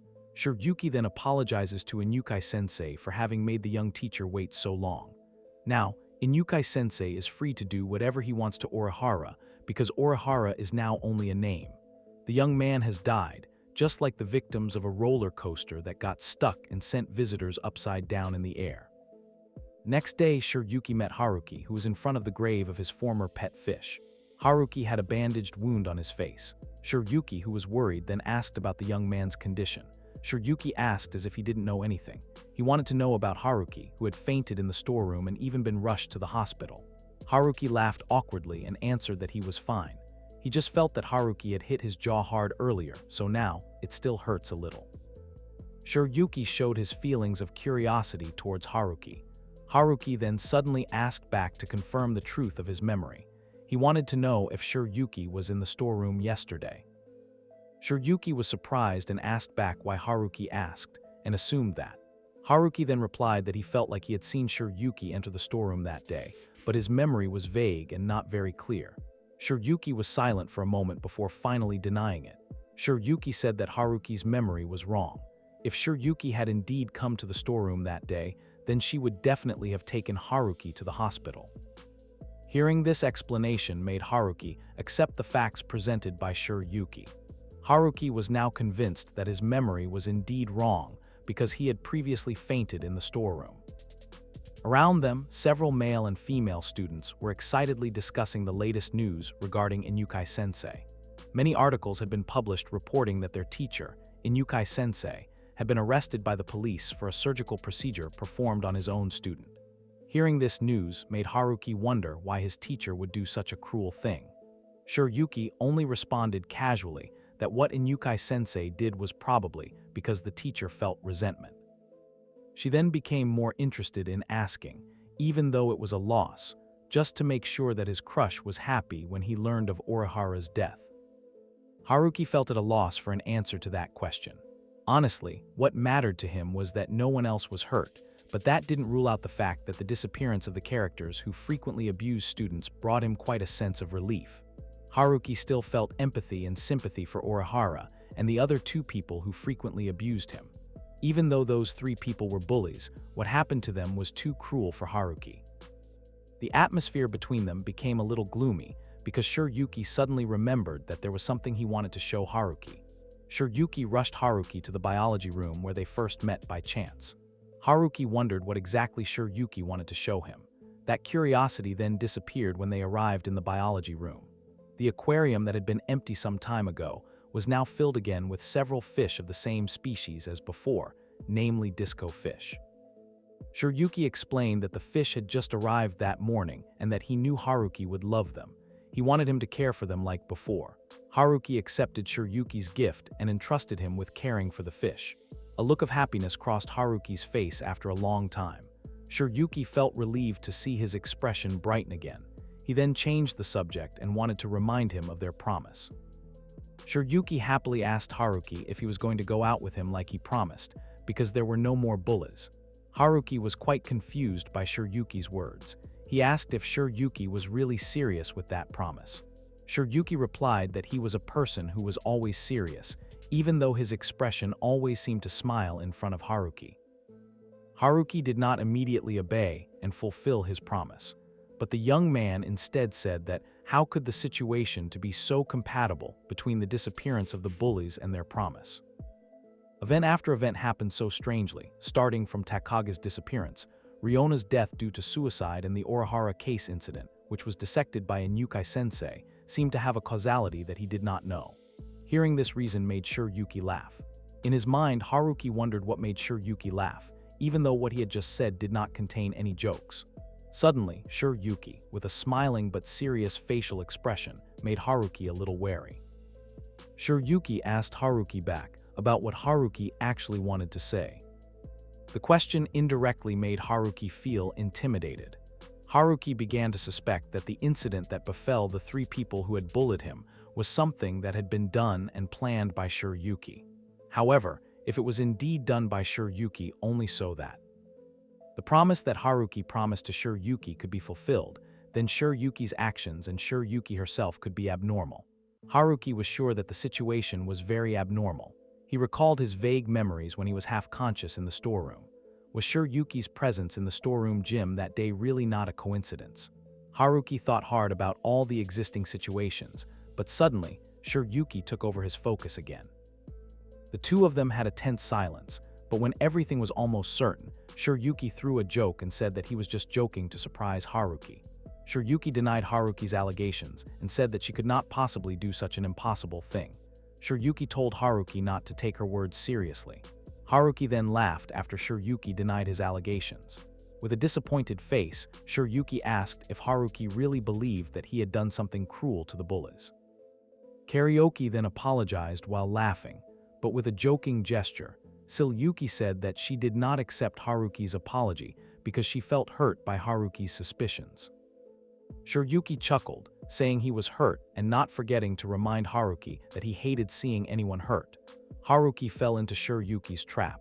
The young man then asked what he could do to make Shiryuki forgive him. Shiryuki pretended to be thinking about what he could do to atone for his mistake. The beautiful young man then said he wanted to go to Haruki's house. Haruki paused for a moment in surprise, while Shiryuki tried to persuade him to go to his house. Haruki felt that it was too soon for Shiryuki to go to his house. That didn't deter Shiryuki, as the young man asked again if the time could be postponed to tomorrow. A decision hadn't been made yet, but suddenly the school bell rang. Haruki used that opportunity to escape, pretending to rush to class so he wouldn't be late for his lesson. Shiryuki could only shout from behind, asking Haruki not to avoid the subject. Haruki was still walking quickly towards his class while Shiryuki, who was following him from behind, was still trying to make a deal with Haruki so that tomorrow he could go to Haruki's house. At the same time, the two students passed a female teacher. The teacher who passed Shiryuki felt something so refreshing, like a flower. Flowers have a short life period during which they bloom and bear fruit. Flowers have beauty and fragility. That's how the female teacher described the figure of a teenager who is also the same as a flower. She felt that Shiryuki, who passed by, had a charm similar to a flower. Not to be guarded, for the female teacher, Shiryuki's charm looked delicious to the point of making her want to eat it. Shiryuki was excited to be able to go to Haruki's house, while the female teacher was excited to mess with Shiryuki. A female teacher at the school where Shiryuki and Haruki were studying was preparing to teach. She looked in the mirror and adjusted her makeup while humming a few famous lines from the story of Snow White. The female teacher said, "Mirror, mirror on the wall, who is the most beautiful of them all?" she asked, but then answered herself that of course the most beautiful figure of all was herself. She was the most beautiful of them. However, behind her statement, her appearance was actually not that beautiful, coupled with her attitude like a disgusting predator. After feeling that her makeup was on point, the female teacher was ready to start her work. In class, Shiryuki looked very gloomy. Haruki tried to persuade Shiryuki not to be angry with him, but the beautiful young man complained to Haruki, who had previously promised to let him come to his house to play. Haruki didn't completely reject Shiryuki's visit to his house, but according to Haruki, it was too soon for Shiryuki to visit Haruki's house when they not really close. Honestly, for Haruki, it was okay for Shiryuki to come to his house, but only if the house was empty with his family members not at home. Haruki was sure that if Shiryuki suddenly came to his house when his parents were home, Haruki's parents would bombard Shiryuki with questions about how Haruki was at school. What worried Haruki was if Shiryuki started telling Haruki's parents about Haruki's school life. The worst possibility was that Haruki's parents would find out that their eldest son had been the target of abuse by several students, and that fact could later hurt his parents. Haruki didn't want his parents to know about Haruki's school life, especially when he was the victim. It was a fact he had to hide forever. However, Haruki couldn't bear to see Shiryuki constantly depressed because of his decision, so he decided to tell her that the beautiful young man could come to his house next week. Shiryuki, who had initially ignored Haruki, then turned around with a cheerful expression and a feeling of great joy. He held out her pinky finger and asked Haruki to keep his pro. "Missy this time."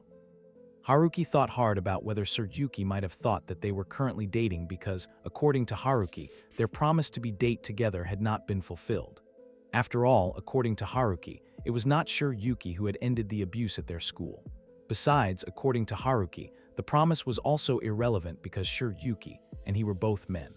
Therefore, he thought the promise he made would turn into a friendship rather than a couple. Haruki gave his little finger and then linked it with his thumb. That meant they had promised that Shiryuki would go to Haruki's house next week. The other students in the class were chatting amongst themselves, feeling the peace in their classroom now that the bullies were gone. They were grateful that with the three troublemakers gone, their school life could continue peacefully and happily. Now everyone could enjoy their youth freely. It was then that Haruki suddenly remembered that their physical education class was about to start. They hurriedly left to change into their gym uniforms. At the same time, in another room, a student named Kimura was being eaten out by a female teacher. One of the main reasons the female teacher pursued her profession was so she could admire and enjoy young flowers as much as she wanted. After the female teacher finished plucking Kimura's virginity, she immediately cleaned up her tracks and ordered him to hurry back to class because class was about to start. The female teacher felt that what she had done was starting to be in vain. The best age for a boy is between 16 and 17 years old. The body changes from a child to a young man in seconds. When they turn 18, from their muscles to their body hair and odor, everything transforms into a man. The female teacher peeked through the curtains and windows. Using binoculars, she saw Shiryuki in his gym class. Shiryuki was warming up and stretching. Seeing how lithe Shiryuki's body was made, the female teacher tempted him. Shiryuki looked like a doll. The beauty of the high schooler before Shiryuki hit puberty had increased her appetite in other ways. Shiryukiheim was a luxurious, high-class dish that she desperately wanted to consume every inch of. The passionate female teacher was named Fudo. The students often call her Fudo-sensei. Fudo-sensei teaches chemistry class. Even though her true nature is very disgusting, Fudo-sensei can teach very well. Many students find it very easy to understand what Fudo-sensei teaches. Fudo-sensei made this natural because up until now, she had always simply taught her students so that even stupid monkeys would definitely understand his knowledge. That day, Fudo-sensei also had a class that Shiryuki also attended. After explaining and assigning the students, Fudo-sensei's attention was immediately drawn to Shiryuki, who seemed focused on the book but lacked enthusiasm or high interest. Fudo-sensei covered part of her face with the book as she looked closely at Shiryuki. She realized that Shiryuki had very long and curly eyelashes. That made Fudo-sensei's lust increase. She wanted to see Shiryuki's eyelashes shaking uncontrollably in pleasure. Confusion, shame, and pleasure mixed with something sticky. Fudo-sensei wanted Shiryuki to look at her with tears in his eyes. Fudo-sensei really looked forward to the day and the moment when she could realize what was in her mind about Shiryuki. Class was over. Shiryuki was asked by Fudo-sensei to help her return some chemicals to their original shelves. Fudo-sensei thanked Shiryuki for his willingness to help clean up. Shiryuki then replied that he would really appreciate his teacher if he could return to class immediately. In his mind, Shiryuki wanted to see Haruki immediately. The expression on Haruki's face was something Shiryuki couldn't stand. Fudo-sensei made small talk with Shiryuki to keep him trapped there longer. She brought up the topic of conversation, explaining that she had previously heard about Shiryuki always getting perfect scores on exams and coming from a prestigious school before transferring there. Fudo-sensei pretended to ask because she wanted to know what kind of classes were in Shiryuki's old school. Fudo-sensei was pleased to learn that Shiryuki was an intelligent student. Shiryuki didn't care about the various things Fudo-sensei said. He simply asked to confirm whether the shelf where the chemicals were stored was unlocked. Fudo-sensei answered as she rose from her chair. On the shelf were several toxic substances, like hydrochloric acid or sulfuric acid. They should be on a locked shelf for the safety of the students. Fudo-sensei moved closer to Shiryuki while explaining the chemicals on the shelf. Fudo-sensei pressed her body against Shiryuki. One hand began to feel Shiryuki's front body, while the other hand pointed towards the chemical substance. Fudo-sensei's lips were near Shiryuki's ear, speaking tea. He names of the chemical substances while breathing on the beautiful young man. Fudo-sensei also explained that some chemicals are dangerous depending on how they are handled. Then suddenly, when Shiryuki had been silent all this time, the young man asked in a flat tone why Fudo-sensei touched him carelessly. Fudo-sensei was still unaware that her actions had been noticed. She was even happier when she saw Shiryuki, who looked cute in her eyes, when Shiryuki was stiff like that. Fudo-sensei almost licked and devoured Shiryuki's ears, which she thought looked delicious. But before that disgusting thing happened, Shiryuki turned to the side with an embarrassed expression, and then asked what exactly her chemistry teacher was doing to him. Fudo-sensei was shocked when she was almost caught red-handed. The woman was confused when she had to answer Shiryuki's sudden question. Shiryuki again told Fudo-sensei honestly that the sound of Fudo-sensei's breath in his ears sounded very disgusting. He even said that he thought there was a pig that had escaped from its pen around them. Fudo-sensei was very shocked when she was compared to a pig. Shiryuki took a chemical substance from a jar and went back to class. Fudo-sensei didn't realize the chemical was missing. She was more surprised by Shiryuki's attitude and behavior. Despite being caught red-handed by Shiryuki, Fudo-sensei dismisses it as Shiryuki's stupidity. Fudo-sensei thought she had just scared Shiryuki. A few days later, in Fudo-sensei's chemistry class, just before class ended, Fudo-sensei was about to announce her students. Her students were then very enthusiastic about the announcement that their teacher would make. Fudo-sensei said that some time ago, she had given some chemistry problems for them to solve.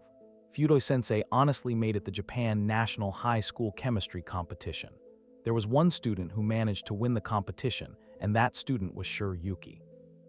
All the students cheered and celebrated Yuki's success, except Yuki himself. Fudo-sensei handed over the medals and trophies that Yuki was supposed to receive, but instead of a happy twinkle in his eye, Yuki gave Fudo-sensei a sharp, intimidating stare. The woman noticed this. Fudo-sensei was disappointed with Yuki's reaction. According to her, Yuki was no longer useful to her, even though he had the looks, charm, and great willpower. Fudo-sensei was already convinced that she had to give up on Yuki. However, Fudo-sensei then saw Haruki approaching Yuki with a proud expression. Haruki praised Yuki's achievements. When Haruki arrived, Yuki's expression also changed in an instant to a cheerful one. Yuki noticed that Haruki had changed lately. He seemed more energetic lately. He suspected it might be because the abuse had gone. Then there wouldn't be anything else bothering them. That was what Yuki thought. However, his expression was noticed by Fudo-sensei. The woman was amazed to see the two of them smile. Her appetite for the young leaves was revived. Break time has arrived. Yuki felt very happy when Haruki praised him. His praise made Yuki grateful because he was good at chemistry. He thought maybe Haruki would be happy if Yuki taught him about what Yuki had mastered during their date. His thoughts stopped for a moment. He didn't see Haruki when break time was almost over. Haruki said goodbye to Yuki that there was something Haruki had to do, but Yuki didn't know where Haruki went. The young man thought maybe they wouldn't be able to have lunch together that day. At the same time, in the chemistry practice room, Haruki was meeting with Fudo-sensei. The young man had previously apologized to Fudo-sensei for disturbing her during break time. Haruki had some questions that he couldn't answer, so he wanted to ask Fudo-sensei. Fudo-sensei didn't mind Haruki's request. Haruki really admired Yuki's ability to study chemistry because he was very bad at that subject. Haruki began to think about asking Yuki to teach him in the future. While Haruki was enthusiastic, Fudo-sensei had indecent thoughts about Haruki. He felt the young man looked adorable when observed up close. If he had known Haruki would be so adorable, Fudo-sensei felt a little disappointed for not protecting his prey from the start. Fudo-sensei had known about the acts of abuse and harassment that befell Haruki. Fudo-sensei also realized that even though Haruki had gone through something very terrible, the young man remained silent and did not report it to anyone. With this suspicion, Fudo-sensei felt that Haruki would be able to become his obedient prey. Fudo-sensei spoke to Haruki and said that Haruki just had to try harder. Fudo-sensei then said that Haruki's glasses looked dirty. She lent Haruki her handkerchief to clean the dust on his glasses. When Haruki took off his glasses to wipe them with Fudo-sensei's handkerchief, the woman could clearly see Haruki's face without his glasses. Haruki's face looked adorable and received an 85 point from Fudo-sensei. After finishing wiping the dust off his glasses, Haruki returned the handkerchief to its owner, Fudo-sensei. Fudo-sensei asked if she could ask for compensation from Haruki. Haruki, who felt indebted to Fudo-sensei, then agreed. He would help Fudo-sensei with whatever he could do. In class, Yuki ate alone.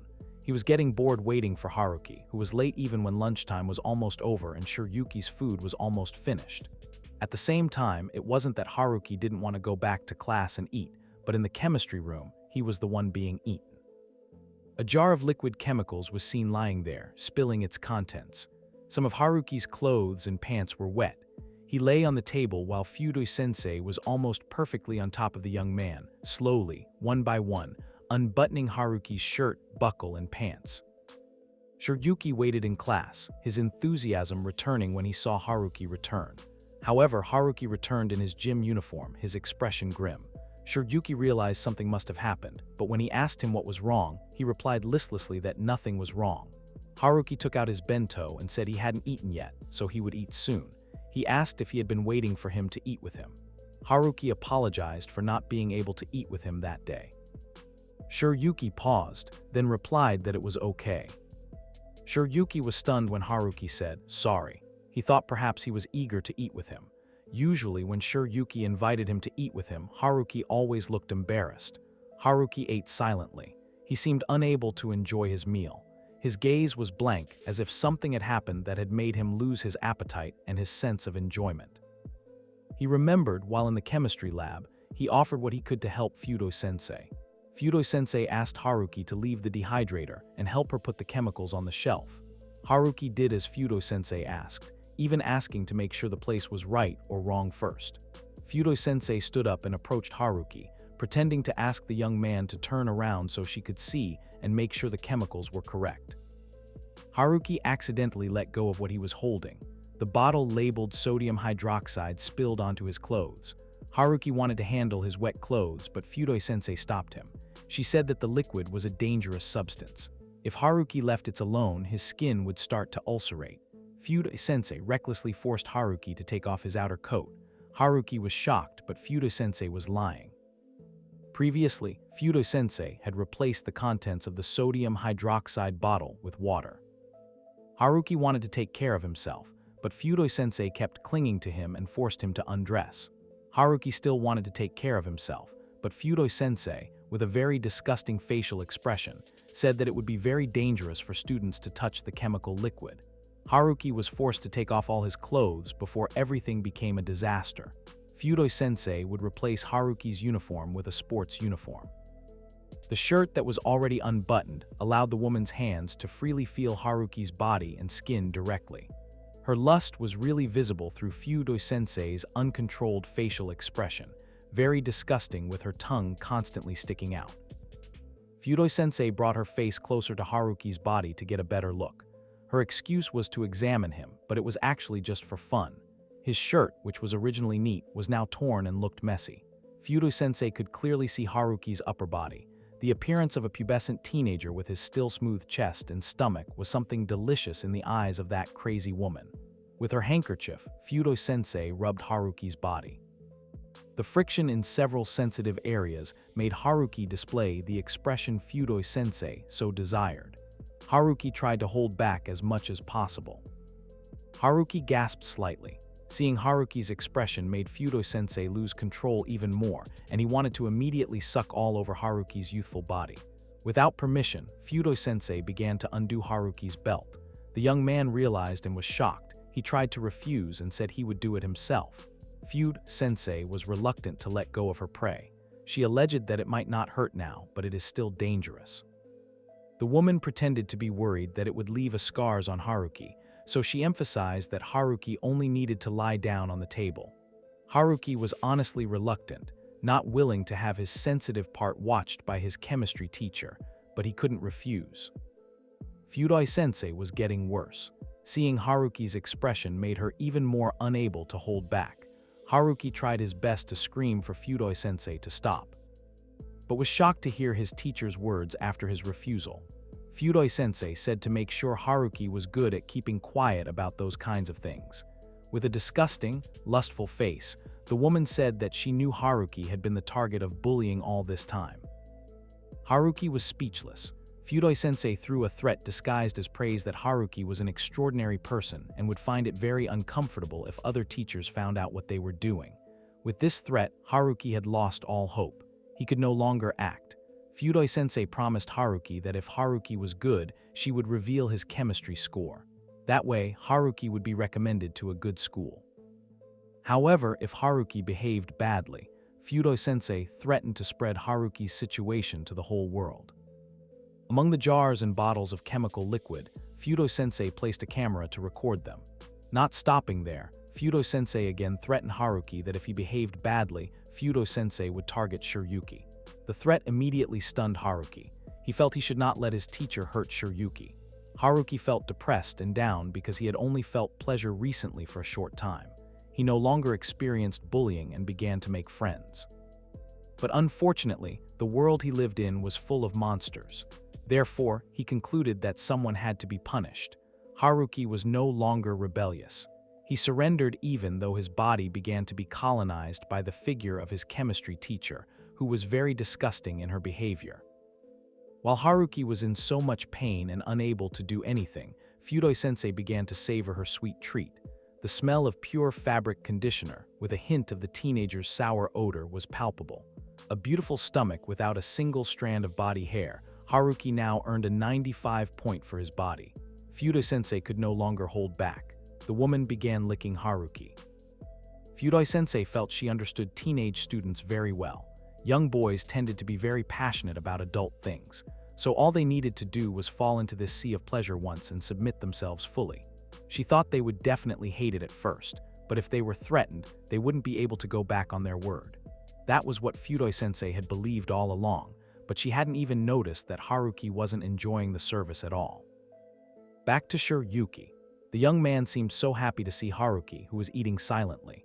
He admired Haruki, who looked so cute in his eyes. Shiryuki then realized and felt confused why Haruki changed his uniform to a sports uniform. The girls in his class were curious why Haruki had just eaten his bento even though class was about to start. Haruki replied that he could only return to class and eat his lunch because Fudoi-sensei had something to do with him beforehand. Hearing that answer made Shiryuki surprised and suspicious of something. The girls laughed while wondering what help Fudoi-sensei asked from Haruki. They even realized that Fudoi-sensei only relies on boys to help her with things. Haruki could only laugh awkwardly, unable to answer the girls. Shiryuki grabbed Haruki and led him to the toilet. Shiryuki didn't hear him ask where they were going and that they would be late for class if they left now. In the toilet, Shiryuki confronted Haruki and asked him to tell the truth. What exactly had Fudoi-sensei done to Haruki? Shiryuki wanted to know the truth. Haruki was stunned for a moment. The situation became awkward for Haruki. He then explained what happened to his clothes. Haruki said that he was careless and spilled a bottle of chemicals. Haruki then changed his clothes because they were wet from the spilled chemical liquid. Shiryuki was stunned and couldn't believe it. Haruki then said that the chemical liquid that wet him at that time, if he's not mistaken, was sodium hydroxide. Hearing the name of the chemical solution made Shiryuki rush to ask Haruki to show the traces. Shiryuki looked at Haruki's body to examine it, but there were no traces of ulcers or burns. Haruki said that he was fine. He even apologized for making Shiryuki worry. Haruki trembled. His expression looked very uncomfortable. Shiryuki wanted to ask, but Haruki said that no one had done anything strange to him. In fact, Shiryuki was the one acting strange. Haruki left and asked Shiryuki to come back soon so they wouldn't miss class. Shiryuki remained silent, frozen behind him. Her expression returned to seriousness. He wanted to know what had really happened to Haruki. Shiryuki began to suspect that Fudoi-sensei had done something suspicious to Haruki. In the chemistry room, Fudoi-sensei was enjoying her time by looking at photos and videos of the flowers she had eaten and collected on her phone. Her relaxing time was interrupted by someone knocking on the door, looking for Fudoi-sensei. At the door was Shiryuki, sweating, hot, and complaining that he felt feverish. Shiryuki also modified his expression to suit Fudoi-sensei's taste. Of course, seeing the flower she had initially been unable to pick come to her by itself made the woman ambitious again. She immediately invited Shiryuki to come in. Fudoi-sensei asked Shiryuki if he should go to the infirmary first. Shiryuki replied that it seemed the people in charge were away. Fudoi-sensei's heart grew brighter, feeling that her time had come. She pretended to grab a thermometer to check Shiryuki's temperature. When the woman turned around, unsuspecting, Shiryuki threw a microscope at her head, knocking Fudoi-sensei unconscious. When she came to, she was in a strange place and her clothes were partially missing. Around her, Fudoi-sensei saw several pigs in their pens. She didn't realize that Shiryuki was there, sitting behind a log behind Fudoi-sensei. The woman didn't realize until Shiryuki took a picture of the confused Fudoi-sensei and complimented her pose. Fudoi-sensei also had her hands tied behind her back. Only her feet were left free. With a wide smile and her phone ready for the camera, Shiryuki prepared to broadcast the female pigs mate fight all over the world. The phone Shiryuki was holding at that time belonged to Fudoi-sensei. The woman was a little relieved because her phone was locked, but Shiryuki was able to guess the passcode and easily unlock the phone. Shiryuki saw that Fudoi-sensei had used many similar tricks to deceive other students. Shiryuki was curious to know how many students had fallen victim to the woman. Fudoi-sensei denied what Shiryuki had said. She said she hadn't done anything. Shiryuki guessed that the woman had lied to the students by saying the water was sodium hydroxide, knew that sodium hydroxide was a dangerous substance. Sensei also knew how dangerous it was, being a chemistry teacher. Shiryuki wanted Sensei to experience firsthand how dangerous the liquid was. She then poured a bottle directly onto the woman's head. Sensei was so scared that she screamed hysterically and writhed, but nothing happened. Shiryuki lied just like Sensei. The bottle was just water. Sensei was quite scared, asking what Shiryuki would do to her. The woman still had the nerve to threaten Shiryuki that she would report to the police about what the beautiful young man did to her. Shiryuki laughed. How could he let his target do something boring like that? Sensei started asking what Shiryuki wanted because if it was money, then the woman could give as much as she wanted. Shiryuki laughed a little because he was misunderstood. He didn't want anything, he just really hated Sensei. Shiryuki asked Sensei to look behind her. There were several male pigs in the pen. Sensei was especially afraid of what Shiryuki might do to him with those pigs. Shiryuki briefly explained the fact that pig semen was 30 times more effective than human semen. Another fact was that when the birth season was underway, the male pig's desires also increased sharply. Shiryuki released a large male pig from the pen. The pig immediately approached Sensei, attempting to mate with her. The pig started sniffing Sensei's feet. The woman lay face down, hoping to escape with that position, but unfortunately the pig got access to the woman's backside. Sensei shouted for Shiryuki not to do that to her. She couldn't do it with a pig because it would be too disgusting. However, Shiryuki asked in surprise, why couldn't Sensei do it? According to Shiryuki, what was happening right now should be very good for Sensei. Because in the eyes of the pigs, there was no one more beautiful than Sensei. Shiryuki was still standing by with Sensei's phone and recording.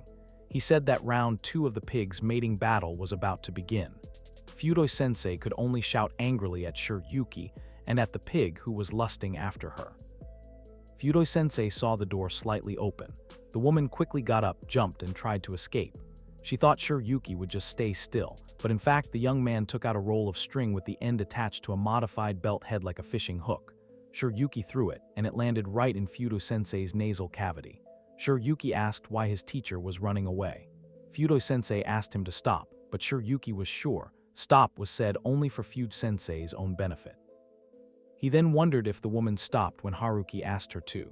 Shiryuki happily said that Haruki had seemed very happy lately. He even saw that Haruki had started smiling more often. This started to happen when the bullying had disappeared. Shiryuki also said that Haruki had promised him to date Shiryuki as well.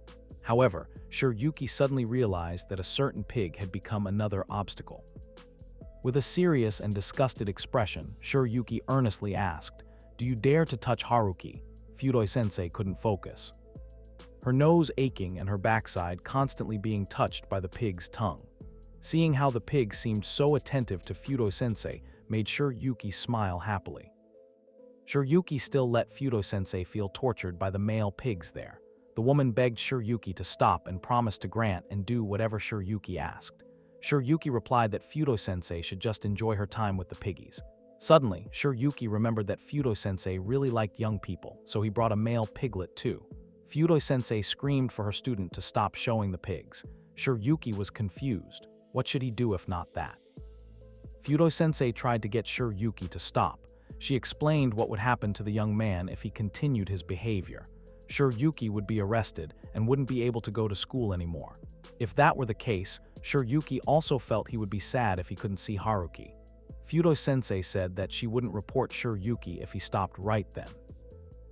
Sensei even offered Shiryuki a unique experience if he wanted, but the offer only made Shiryuki feel even more disgusted with his chemistry teacher. Shiryuki says that Sensei should feel what Haruki felt when the pigs tortured her. Shiryuki pulls the string but then releases his grip. As a result, Sensei falls to the ground, and the male boars immediately swarm her for their share.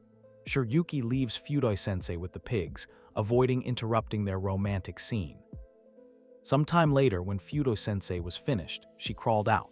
She kept muttering that she would never forgive him for what he had done to her that day, but Shiryuki was waiting by the door.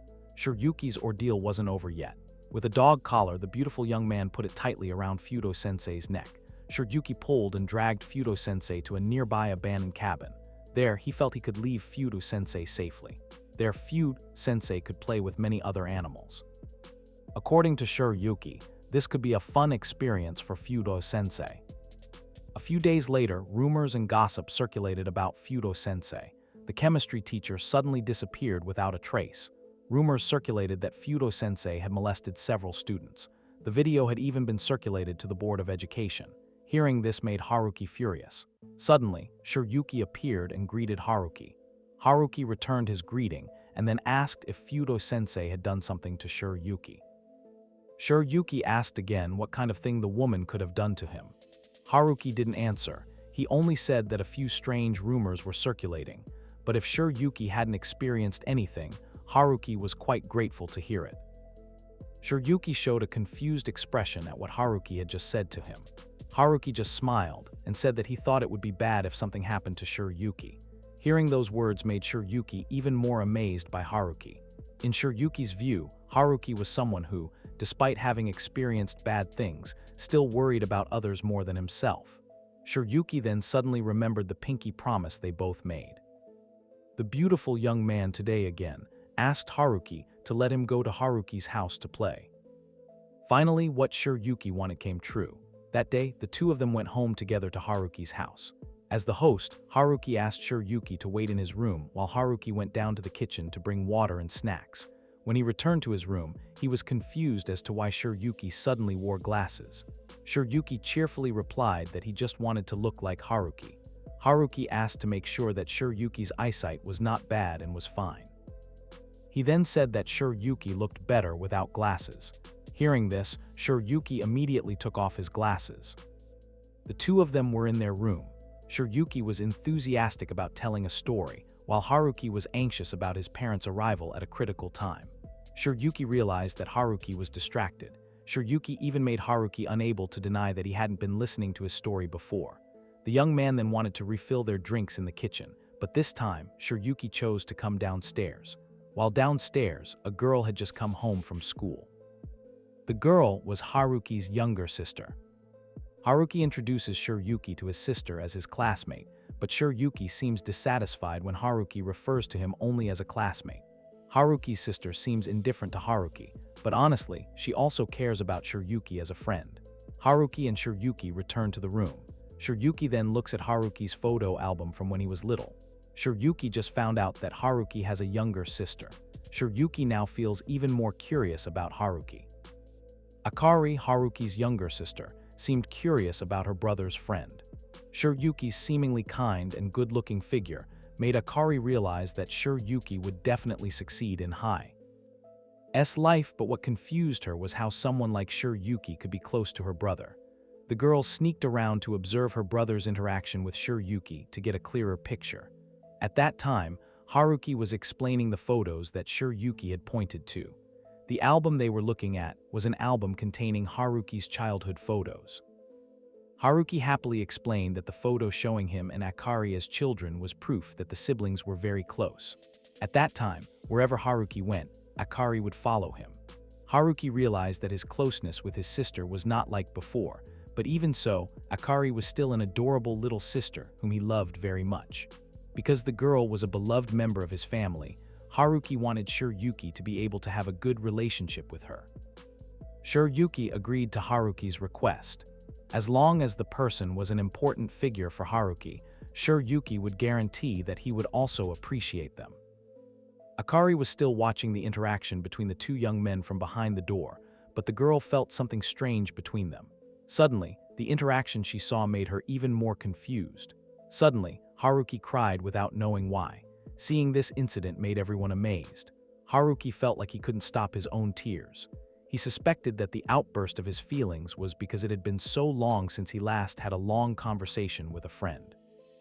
Haruki felt grateful and very thankful to Shiryuki for wanting to be good friends with him. Shiryuki was certainly very happy with what he had just said. Suddenly, Shiryuki leaned his face very close to Haruki's face. This incident made Akari and Haruki very surprised. Shiryuki did that because he saw a strand of hair on Haruki's shoulder, while Akari outside had already assumed that the two people she was monitoring were kissing. but after hearing Shiryuki say that it was just a strand of hair, Akari was relieved for a moment. Shiryuki invited Haruki to go out for a walk. When Haruki got ready, Shiryuki put the strand of hair in his pocket. Akari, who was initially calm, suddenly panicked again. While Akari was still confused, Shiryuki suddenly looked at her. The next day at school, Shiryuki waited for Haruki, who was on duty putting up posters. Haruki had asked Shiryuki to go home first, but the beautiful young man preferred to go home with Haruki. At the same time, Akari was sneaking into her brother's school wearing a sports uniform. She infiltrated because she felt something was wrong with Shiryuki. Akari arrived in front of Haruki's class. The girl saw her brother helping a girl whose finger had been cut by paper. Haruki put a band-aid on the girl's finger.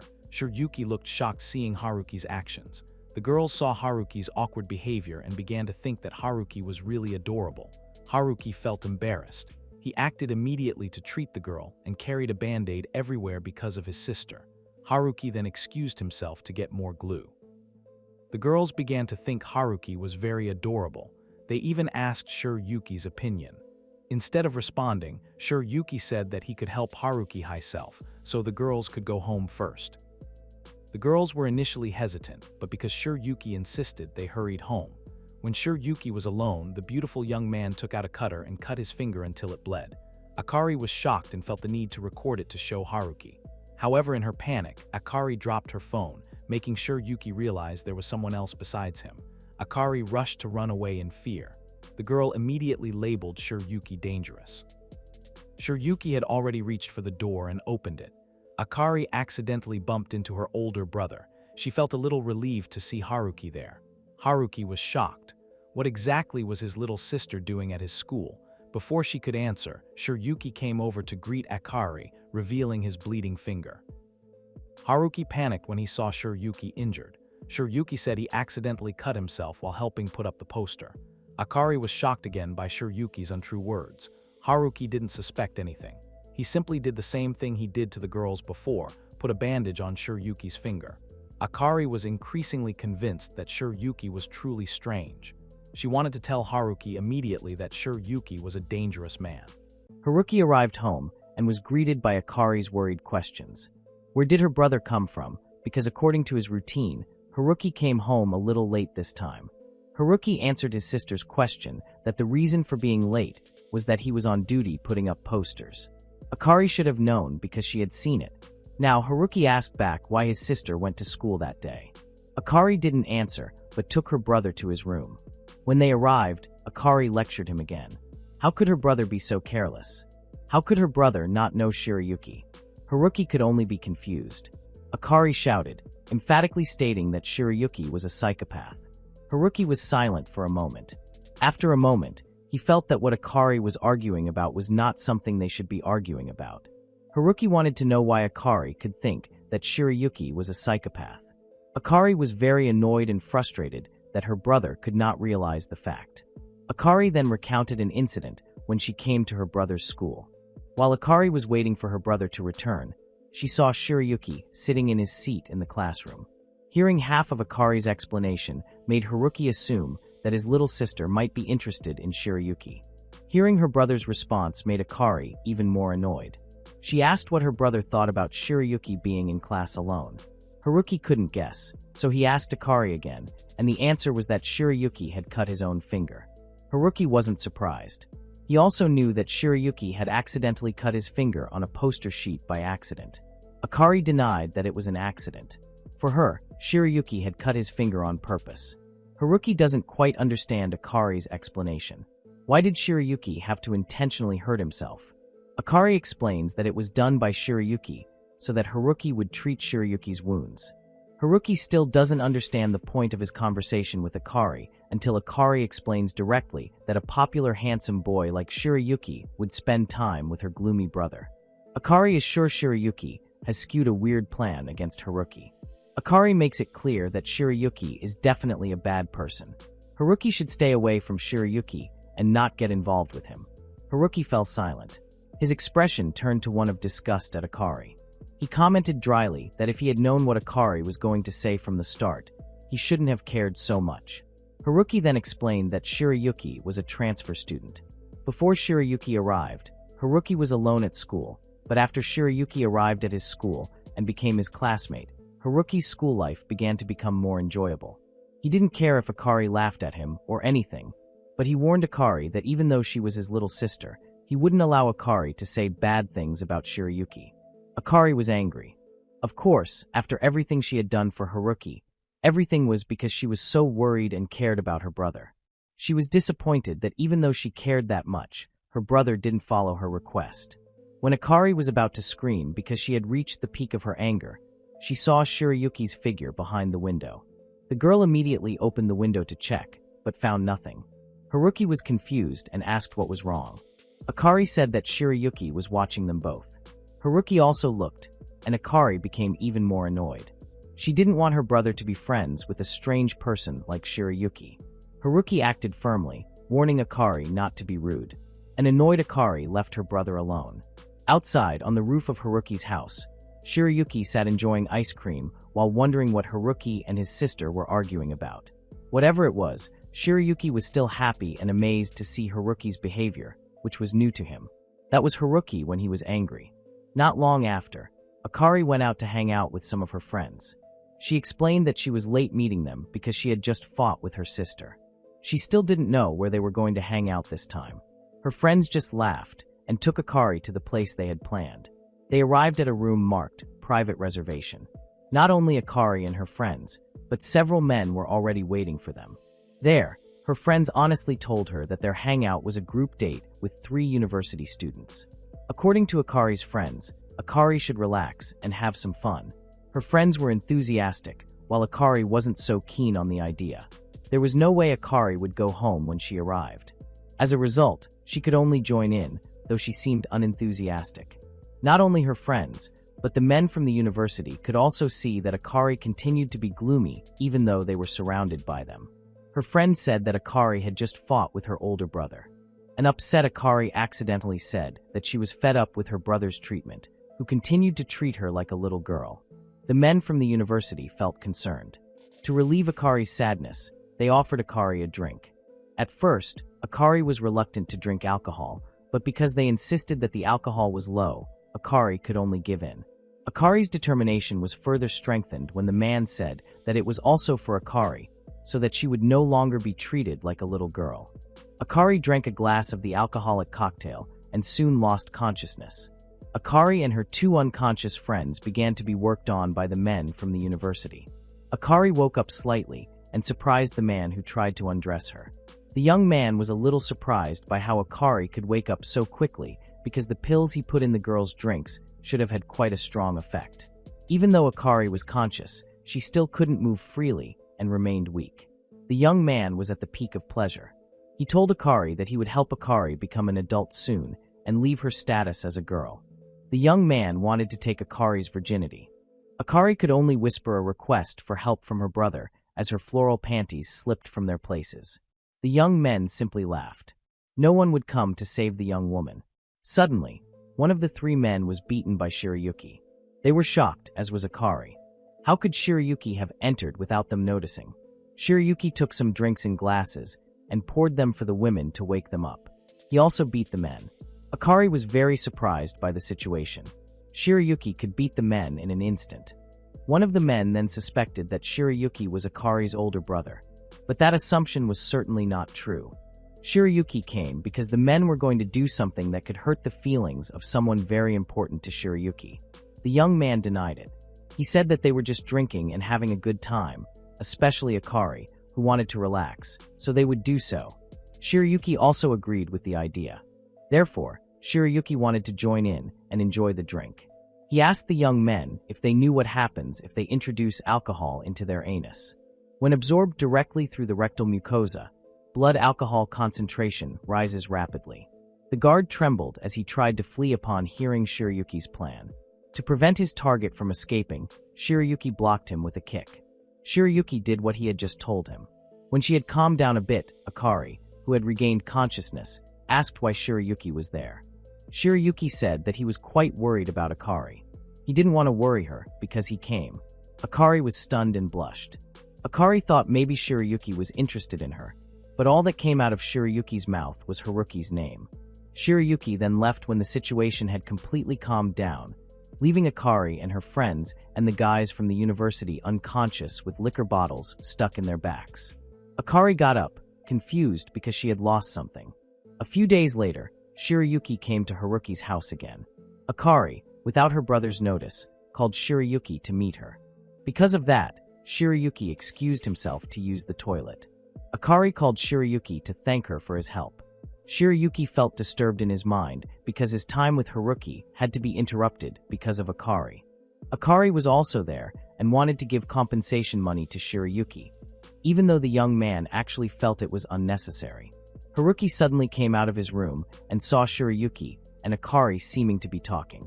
Haruki wanted to know what happened. Shirayuki felt his day was quite bad.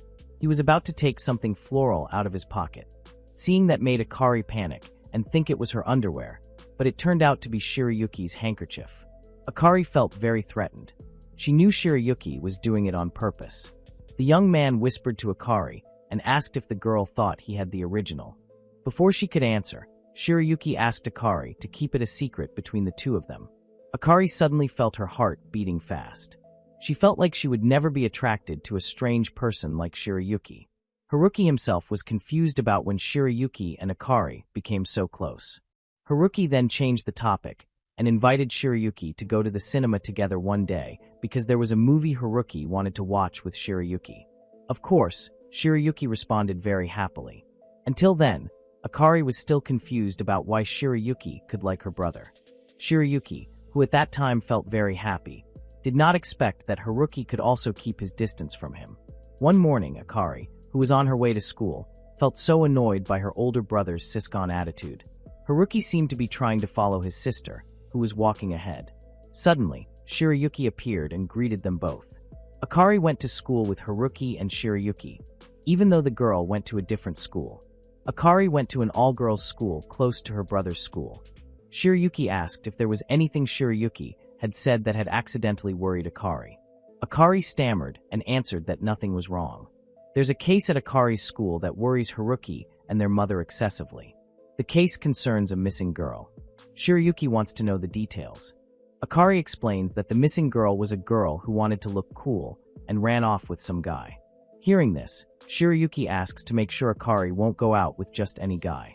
Akari is sure she wouldn't do that either. Her family is just worrying too much. Haruki saw everything.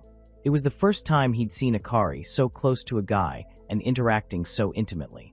Conversely, when he saw Shirayuki, he realized that Shirayuki was a cool guy admired by many girls, but rarely interacted with the girls who pursued him. Haruki thought maybe his sister and Shirayuki were a good match. They parted ways due to their different school goals. Classes went on as usual until finally it was time to go home. For Haruki, that day was his duty schedule. He knew it was his responsibility to clean up, but that day he felt heavy because he was worried about Akari and wanted to see her home safely. Fortunately, Haruki was able to calm down. Shirayuki said that Haruki could entrust Akari's safety to him. For that, Haruki was very grateful, although he was also sure that along the way, Akari and Shirayuki would argue a lot.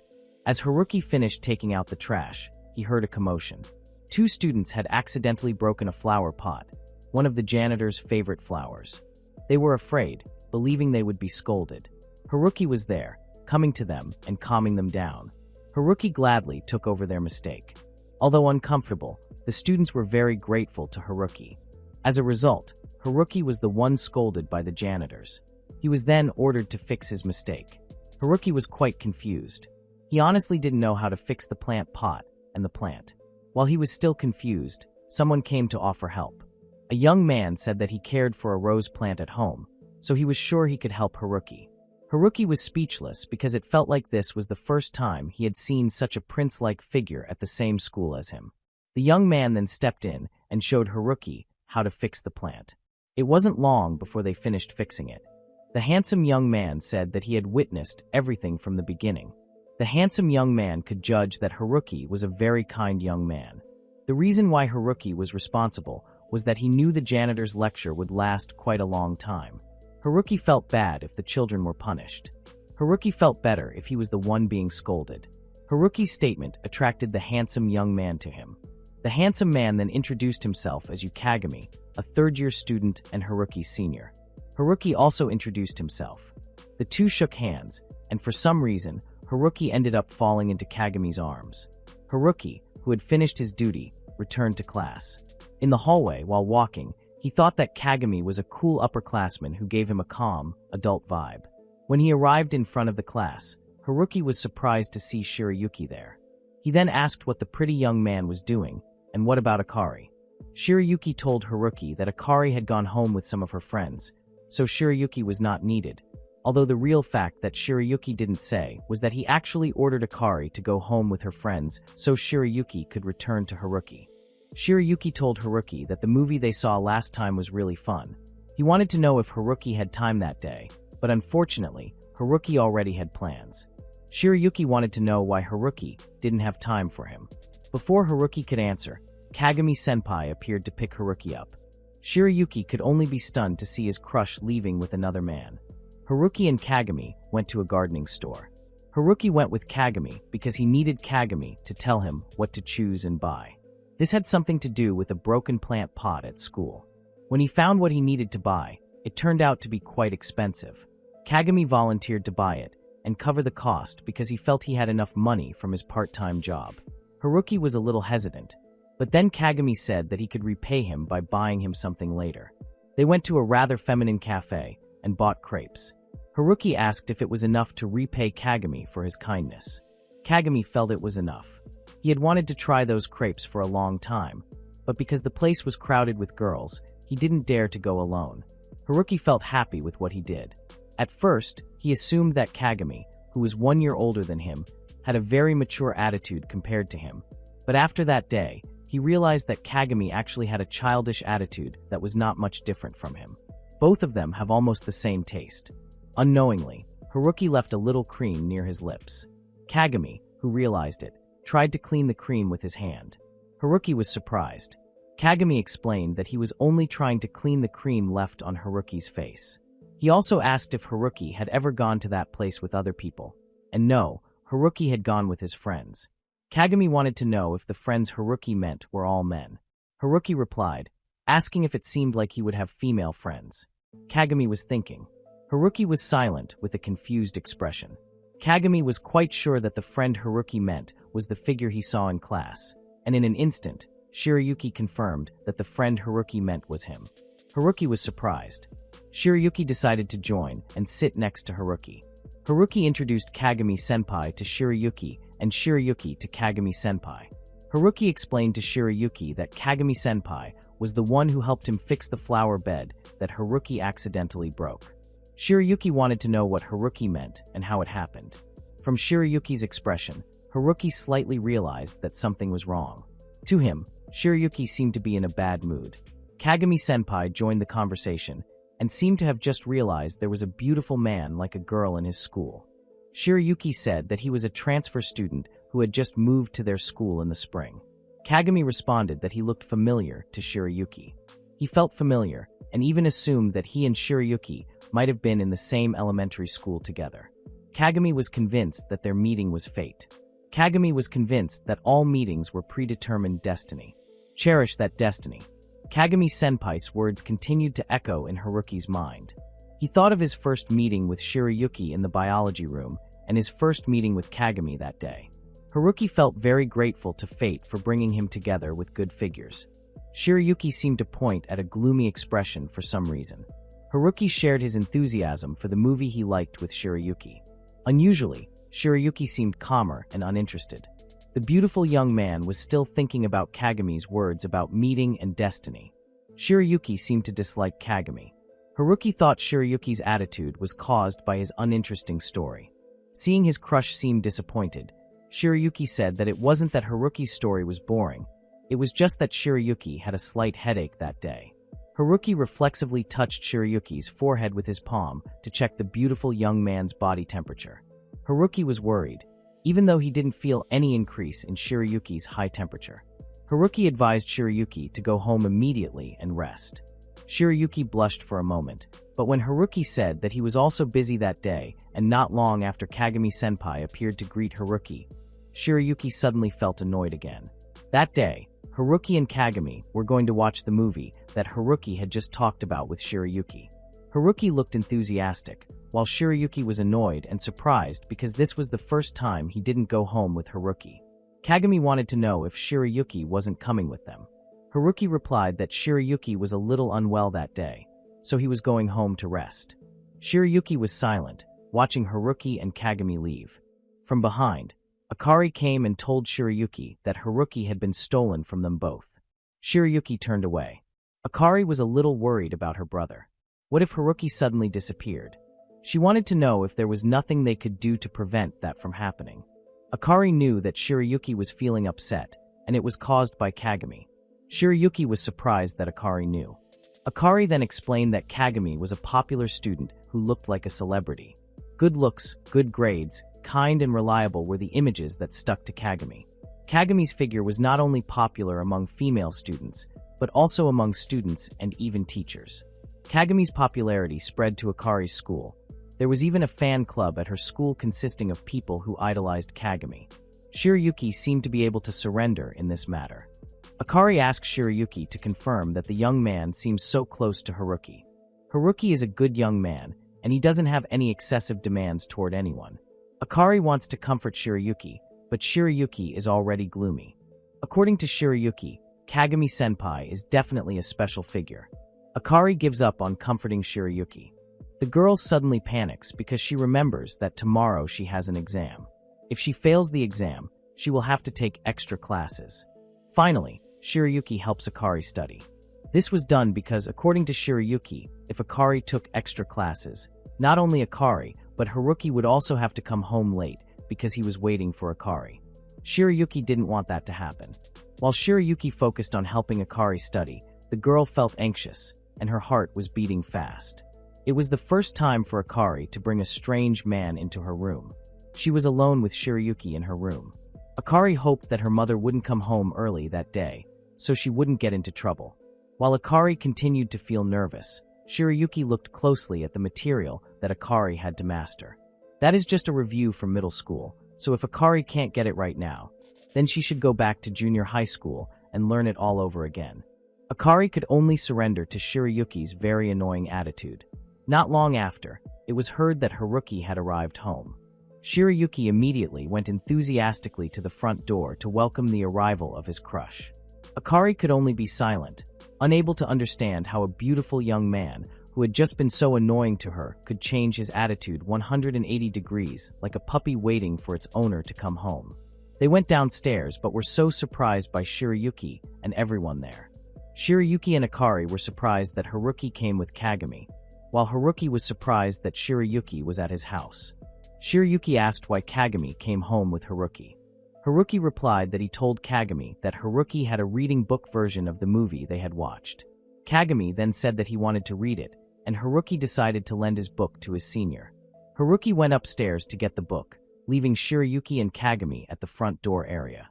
The two looked unfriendly and even radiated an aura of fierce competition. Haruki came down with the book in question and lent it to Kagami. After receiving the book, Kagami excused himself and promised to return the book as soon as he finished it.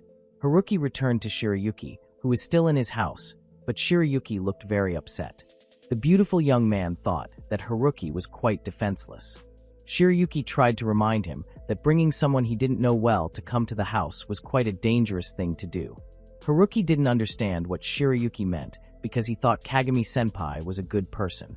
Shirayuki then reminded Haruki that the judgment was too hasty because Haruki had only just known Kagami until yesterday. Haruki still doesn't understand what Shirayuki is trying to say, as in his eyes, Kagami-senpai doesn't seem like a dangerous person. Because Haruki insists on his assessment, Shirayuki decides to give in and go home. Haruki is confused by Shirayuki's attitude, while Akari now realizes how stupid and insensitive Haruki is. Turning to Kagami, the handsome young man noticed Haruki's habit of marking his novels with sticky notes. Kagami found it incredibly cute. Haruki had tried to contact Shirayuki, but none of his messages or phone calls were answered. Haruki began to feel confused as to why Shirayuki was acting like this, since all he had done was lend a book to their senior. He didn't think Shirayuki should be that angry. Gradually, Haruki began to conclude that Shirayuki's anger was due to her poor communication skills, coupled with her overly anxious attitude. Haruki decided to apologize to Shirayuki that very day. His thoughts filled with Shirayuki were suddenly interrupted by a call from someone. Before arriving at school, Haruki accidentally met Kagami, who was also on his way to school. Kagami thanked Haruki for the book he had lent him. Kagami seemed to really like the story of the novel, and Haruki also enjoyed hearing comments from others about something he also liked. There was something that was quite bothering Kagami after he came home from Haruki's house yesterday. He asked Haruki if he and Shirayuki were okay because, based on what Kagami saw at Haruki's house yesterday, Shirayuki seemed to really dislike Kagami being at Haruki's house. Haruki was a bit confused about how to answer Kagami's concerns, as it might offend his senior. However, he did feel a little worried about Shirayuki, more precisely, anxious. Kagami then explained that he had been worried a while ago, but that his concern was directed at Haruki. Hearing this, Haruki felt compelled to thank Kagami-senpai. Not only that, Kagami, like Akari before, also asked Haruki to be careful with Shirayuki. Honestly, Haruki himself was confused as to why people always told him to be careful with Shirayuki. But this time, Kagami-senpai, as one of the people who also warned Haruki to be careful with Shirayuki, gave a reason why the young man should be careful with Shirayuki. Kagami admitted that he had a friend who had gone to same school as Shirayuki. His friend then told Kagami that Shirayuki Sims is a case of Munchausen by proxy, or in other words, it's helping people who are suffering or in need. That is a mental illness due to which he needs attention. Apparently, when Shirayuki was in first grade, he approached a student who was getting bullied. Haruki was very shocked when he heard Kagami-senpai's explanation. Even if that really happened, it means that everything Shirayuki has done so far is done with a certain purpose, not out of sincerity. At first, Haruki was a little reluctant, saying he didn't really understand, as Shirayuki might have been genuinely doing good because of his inherent good nature. Kagami then continued, explaining that someone had ordered his classmates to bully a student, and it turned out that person was Shirayuki himself.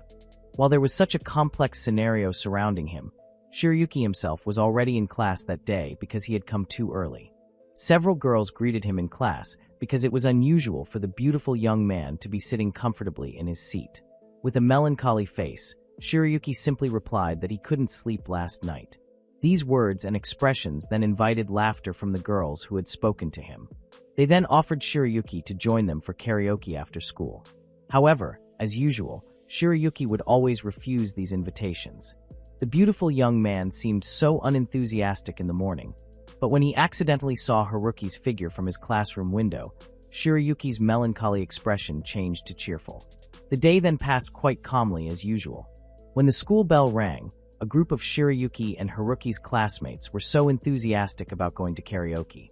Shirayuki also rushed to Haruki's table to invite him to go home with him. But this time Haruki decided to participate in the karaoke event held by his classmate. The decision then made Shirayuki quite surprised because he had always known Haruki as someone who didn't like such events. Shirayuki tried to get Haruki to skip karaoke and go home with him, but Shirayuki's invitation instead made Haruki misunderstand.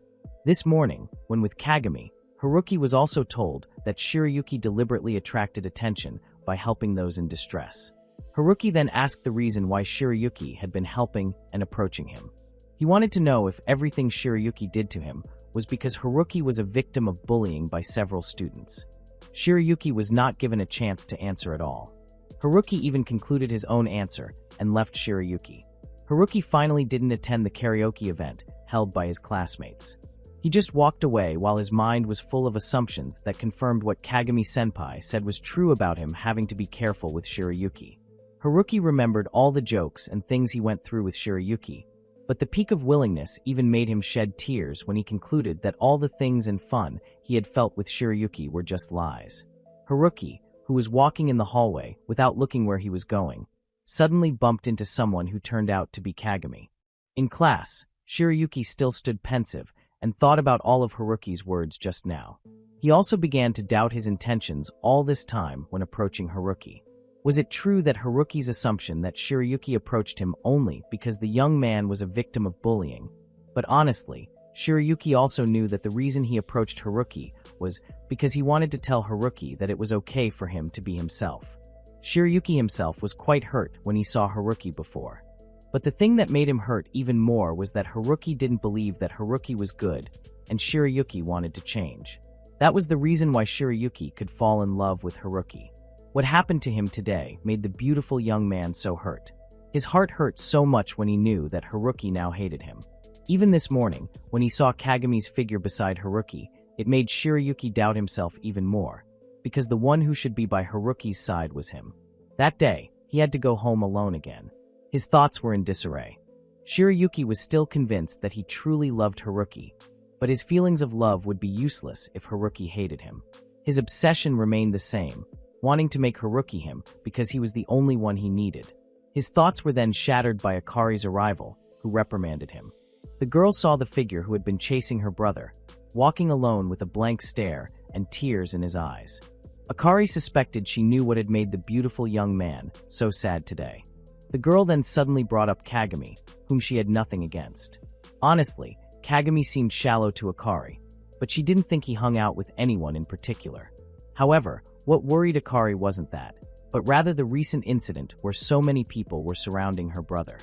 Akari then explained that there were several people in her class who appeared to be members of Kagami's fan club. It's possible these people knew more about Kagami. Shirayuki was enthusiastic and wanted Akari to ask them about Kagami right away, but Akari refused, saying they couldn't. His distracted mind didn't realize that the day's school activities had already ended. At the same time, in another place, Haruki apparently chose to go with Kagami. During the trip, Kagami then asked if Haruki had spoken to Shirayuki, and the answer was yes. Haruki said that he had asked Shirayuki, but he didn't get an answer from the beautiful young man. Kagami thought that Haruki's way was a little harsh. He felt quite responsible for what happened to Haruki and Shirayuki. Haruki then thanked Kagami, even though he had spoken to Shirayuki. But in the process, he promised not to mention Kagami or Kagami's old friend, who had gone to school with Shirayuki. Haruki actually thanked Kagami. He expressed his feelings that he honestly wanted Shirayuki to respond to his question with an angry attitude and deny Haruki's accusations. But what he got instead was Shirayuki's silence. Honestly, Haruki also didn't really believe the story related to Shirayuki, but after thinking about it, it turned out that he didn't really know or recognize Shirayuki. Without realizing it, he also told Kagami about his past, where he was bullied, and then Shirayuki came as a prince on a white horse for him. If what Kagami said was true, then everything Shirayuki did was really just for the purpose of drawing attention to himself. Whereas previously, he was sure that Shirayuki really saved him, but his thoughts were now the opposite. Shirayuki regretted that all the feelings shown by Shirayuki for him were just lies. But even so, his feelings for Shirayuki were sincere. Hearing Haruki's story made Kagami show a surprised expression. Kagami then decided to just believe what Haruki believed. They decided to close the topic about Shirayuki that day. However, Kagami wanted Haruki to promise him that if one day it was proven that Shirayuki was truly the type of person they trusted, then Haruki would not hesitate to rely on Kagami before Haruki got his heart broken. Haruki promised. He then took off his glasses to wipe away his tears. He was so grateful to have been allowed to meet Kagami. Kagami then invited Haruki to come to his house, which turned out to be not far from where they were at that time. At first, Haruki was reluctant because he thought it would be uncomfortable for the host if Haruki came to visit suddenly. But when he was told that Kagami lived alone because his parents were working, Haruki decided to go along. Without Haruki realizing it, Kagami, who was walking a step ahead, showed an odd smile. That afternoon, it was drizzling. Akari was still with Shirayuki. She wasn't sure what they were doing was right. Akari couldn't believe how far Shirayuki would go for her brother. They went to an apartment where a girl from the same school as Akari lived. The girl was Miney. Akari initially tried knocking on the door to get Miney to come out, but there was no answer until Shirayuki intervened. The girl behind the door was very surprised when she heard Shirayuki's voice and wanted to know who the people behind the door were. Shirayuki admitted that he was Akari's boyfriend. Akari was certainly very surprised because this had never been planned before. Shirayuki didn't feel burdened by doing such things to achieve his goals. He then said that he only wanted to know things related to Kagami from Miney. Miney then sounded quite panicked as to why Akari's lover wanted to know about Kagami. Shirayuki then replied that he was one of the students who idolized Kagami, and that other students were Shirayuki's friends who also idolized Kagami. so Shirayuki felt that he should know more about Kagami than his friends. Miney then said that she saw it. Akari and Shirayuki were then confused by what Miney had seen. Miney then said that previously she wanted to know more about Kagami, and even wanted to get closer to her idol. Miney went to follow Kagami wherever the young man went, and even saw Kagami meet a girl. The girl Kagami met was famous for being flamboyant. Miney became more determined to follow the two because she felt worried. Based on that piece of the story, they then concluded that maybe the flamboyant girl was Kagami's lover. Even Miney had thought so. Kagami took the girl home, and at that time, Miney also decided to go home. The story was cut off, and Miney was silent. Akari and Shirayuki were at the peak of their curiosity and demanded that Miney continue the story. Miney then finished her story by saying that she had heard a scream before she actually went home. The scream came from inside Kagami's house. Miney's voice seemed to tremble. The girl told her story while being afraid. She testified that it was the first time Miney had heard a scream that sounded squeezed out. The identity of the girl who entered Kagami's house was the girl who had previously been reported missing, Kishimoto Yuka. Everyone was trembling. Miney was still afraid even then, and as a result, she locked herself in her room. Shirayuki immediately took a step and left while Akari chased after him. Akari wanted to know where Shirayuki was rushing off to in the pouring rain like that. Shirayuki then answered that he was going to Akari's house, which was also Haruki's house. Akari looked panicked because if Shirayuki left at that time, then the ones she would meet at their residence would be Akari's mother. If that was the case, then at least Shirayuki wanted to know where Haruki was. He asked Akari to contact her brother, but when the girl called home, her mother, who was the one who answered the phone, said that Haruki had sent a message to her mother that the young man would not come home because he was staying at Shirayuki's house. Hearing this, Shirayuki ran even faster under the pouring rain. Meanwhile, at Kagami's house, Haruki was bound and just regaining consciousness. His hands and feet were tied with rope to the corners of the bed. Haruki, who had just regained consciousness, was greeted by Kagami holding something dangerous. Haruki had just woken up. He didn't know exactly where he was, but his last memory was of himself receiving an invitation to come to Kagami-senpai's house. Once there, Haruki enjoyed a cup of tea that Kagami served him. His memory ended there. What he did after drinking the cup of tea, Haruki didn't remember at all. He didn't know what was happening to him, but what was certain was that his movements were limited because his hands and feet were tied to each end of the bed. Kagami was there asking Haruki not to force himself to move too much because he would hurt himself. Haruki smiled awkwardly, seeing Kagami there in his tight situation. Haruki asked Kagami about what happened to him. Kagami grabbed Haruki's tied wrists carefully. The handsome young man said that Haruki shouldn't hurt himself because Haruki's body belonged to Kagami. Haruki's gaze immediately hinted at the young man's fear, especially when Kagami appeared to lick the scratches on Haruki's wrist that appeared from rough friction with the rope that bound him. Haruki still didn't understand the situation he was facing. Kagami started to turn on a device that looked like a stun gun now, and then. He repeated Haruki's previous sentence when he told Kagami that he was so grateful to have met Kagami.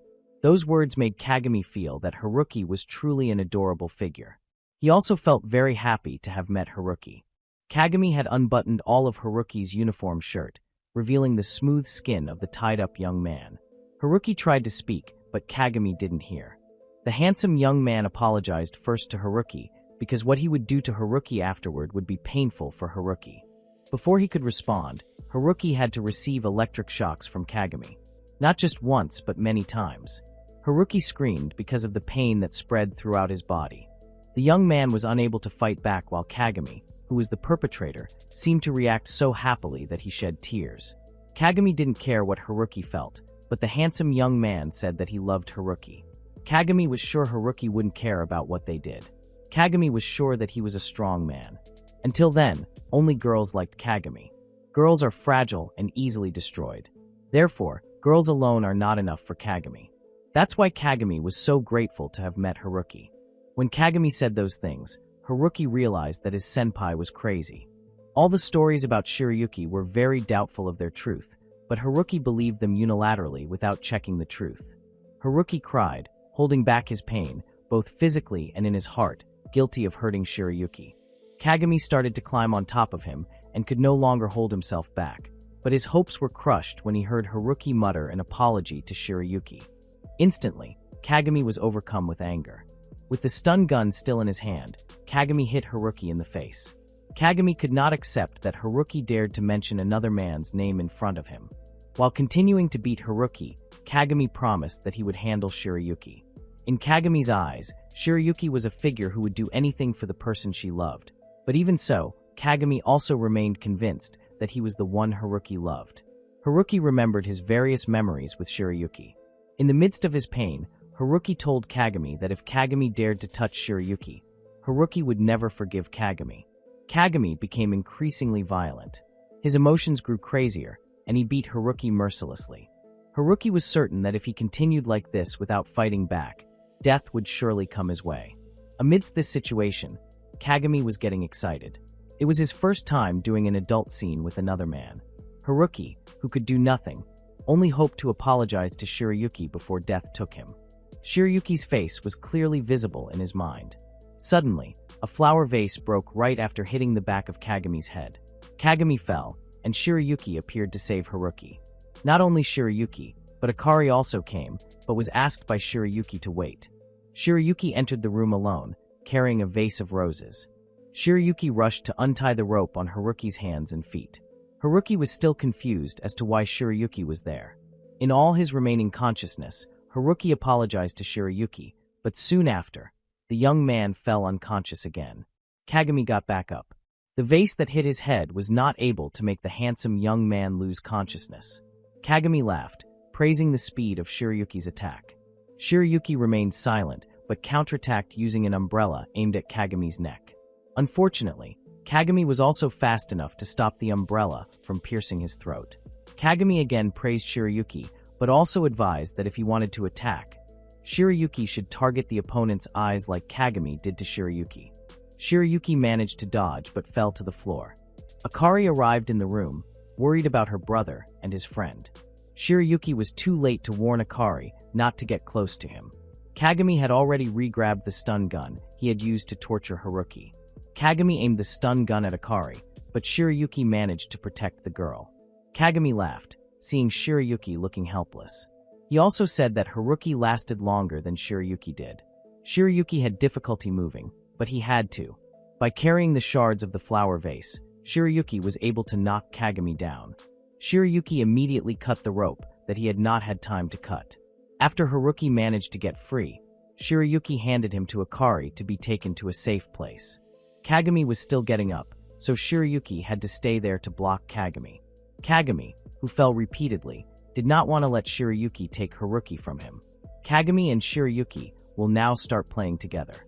It seems that the stun gun has a big impact on Shirayuki. Kagami said that if Shirayuki hadn't appeared, then the beautiful young man wouldn't have to feel the pain of the stun gun. Shirayuki was quite weak, and Kagami beat him up badly. Despite looking like that, Kagami still said that he would go easy on Shirayuki. Shirayuki still didn't give up. He held one of Kagami's legs until Kagami was amazed by his spirit. Kagami didn't stop.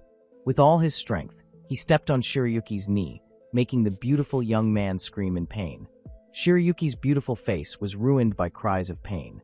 Shirayuki looked desperate, but it was his expression now that made Kagami think that Shirayuki was truly beautiful.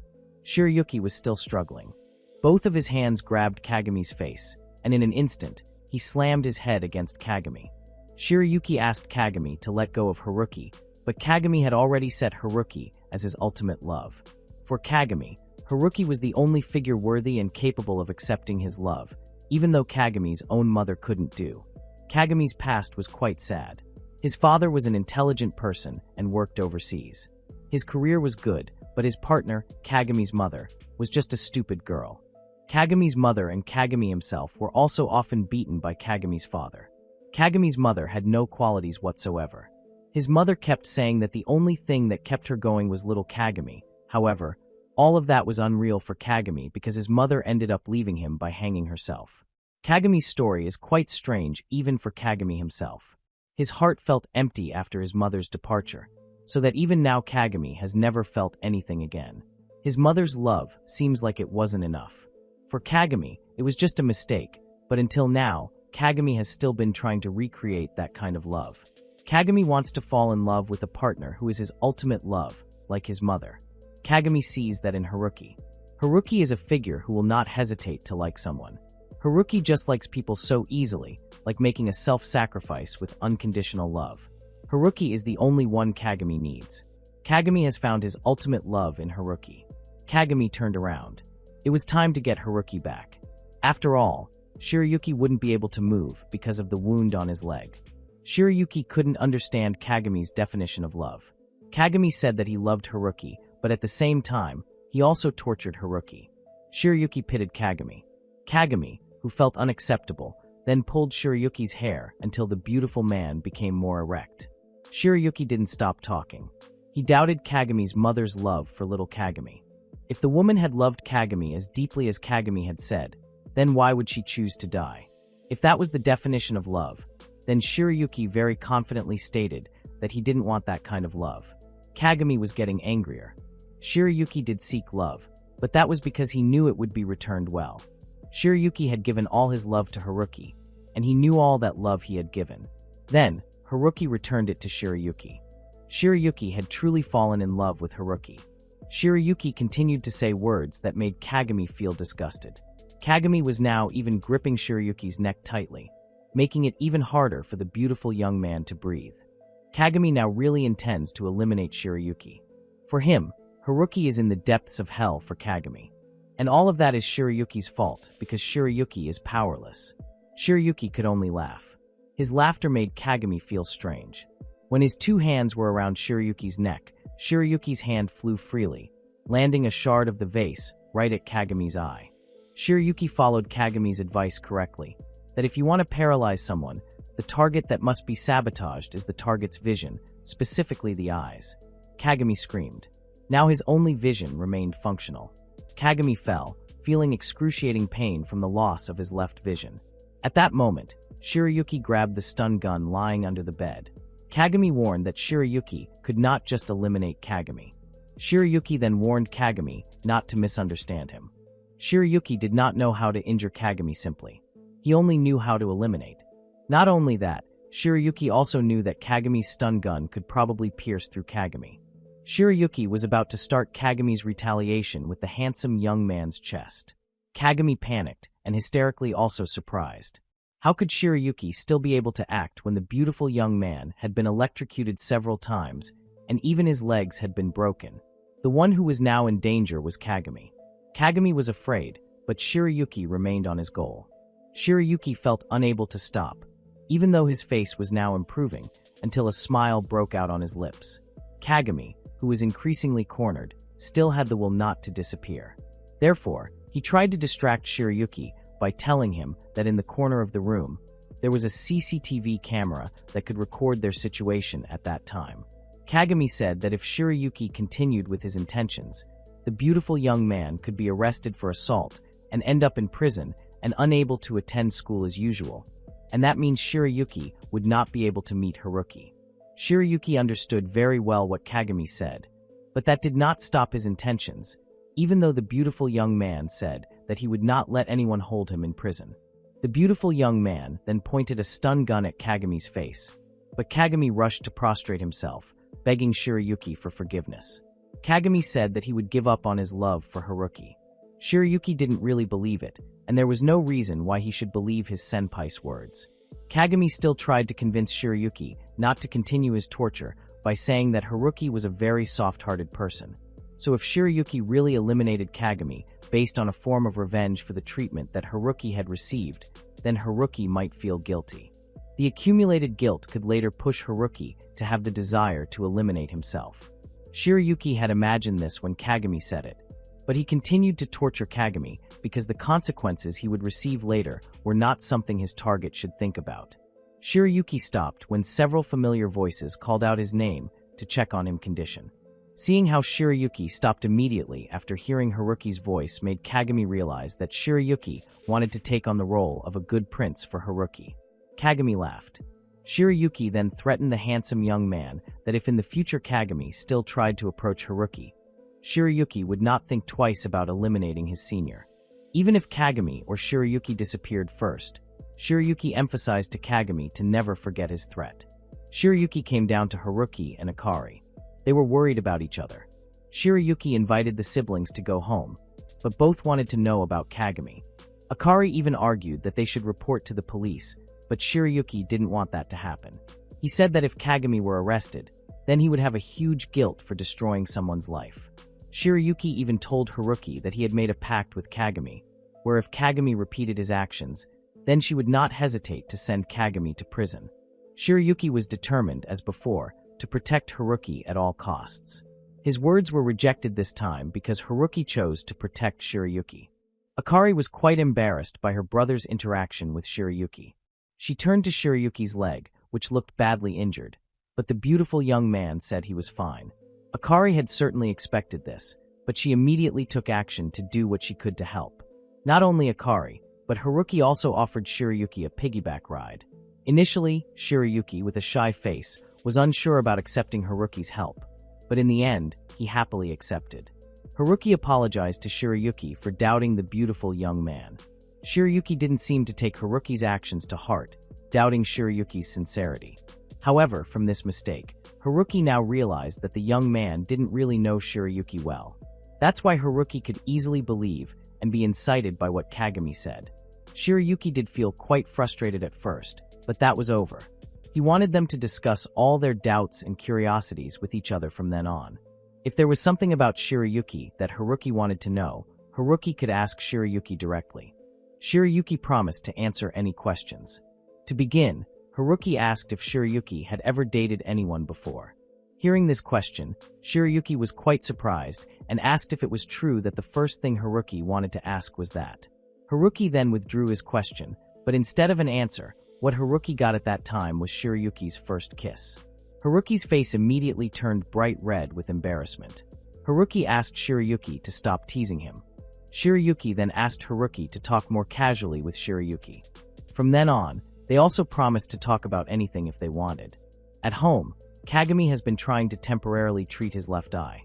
Despite being scarred for life, Kagami is determined not to give up. It seems his target is no longer Haruki, but Shirayuki. A month has passed, and the school is now planning a school trip. Haruki hopes that Shirayuki will be able to join him on this school trip. After an accident involving Kagami, Shirayuki broke his leg and had to be hospitalized for some time, while Haruki never saw Kagami-senpai at school again. There were rumors that he had heard that the handsome young man had transferred to another school. Haruki felt quite guilty for causing Shirayuki to be involved and get seriously injured.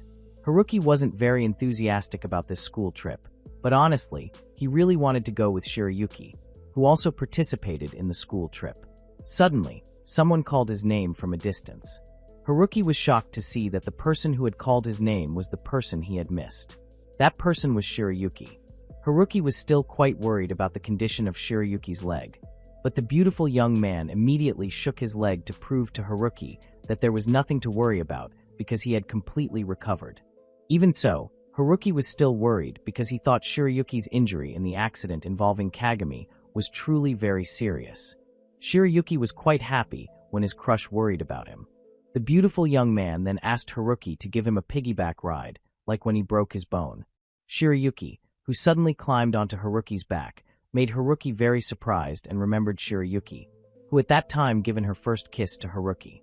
They then lost their balance and accidentally hit a girl and fell to the floor. Haruki, who saw the girl still not getting up, then offered his hand to help the girl stand. Haruki's hand was suddenly shortened by a group of students who warned Haruki not to carelessly touch Sodome, the girl's name. Sodome asked the students who protected her not to be rude at school. The girl then apologized to Haruki. Haruki felt that the one who should apologize was her, but hearing those words made Sodome feel amazed by Haruki's kindness. Sodome had held both of Haruki's hands, and this was also witnessed directly by Shirayuki.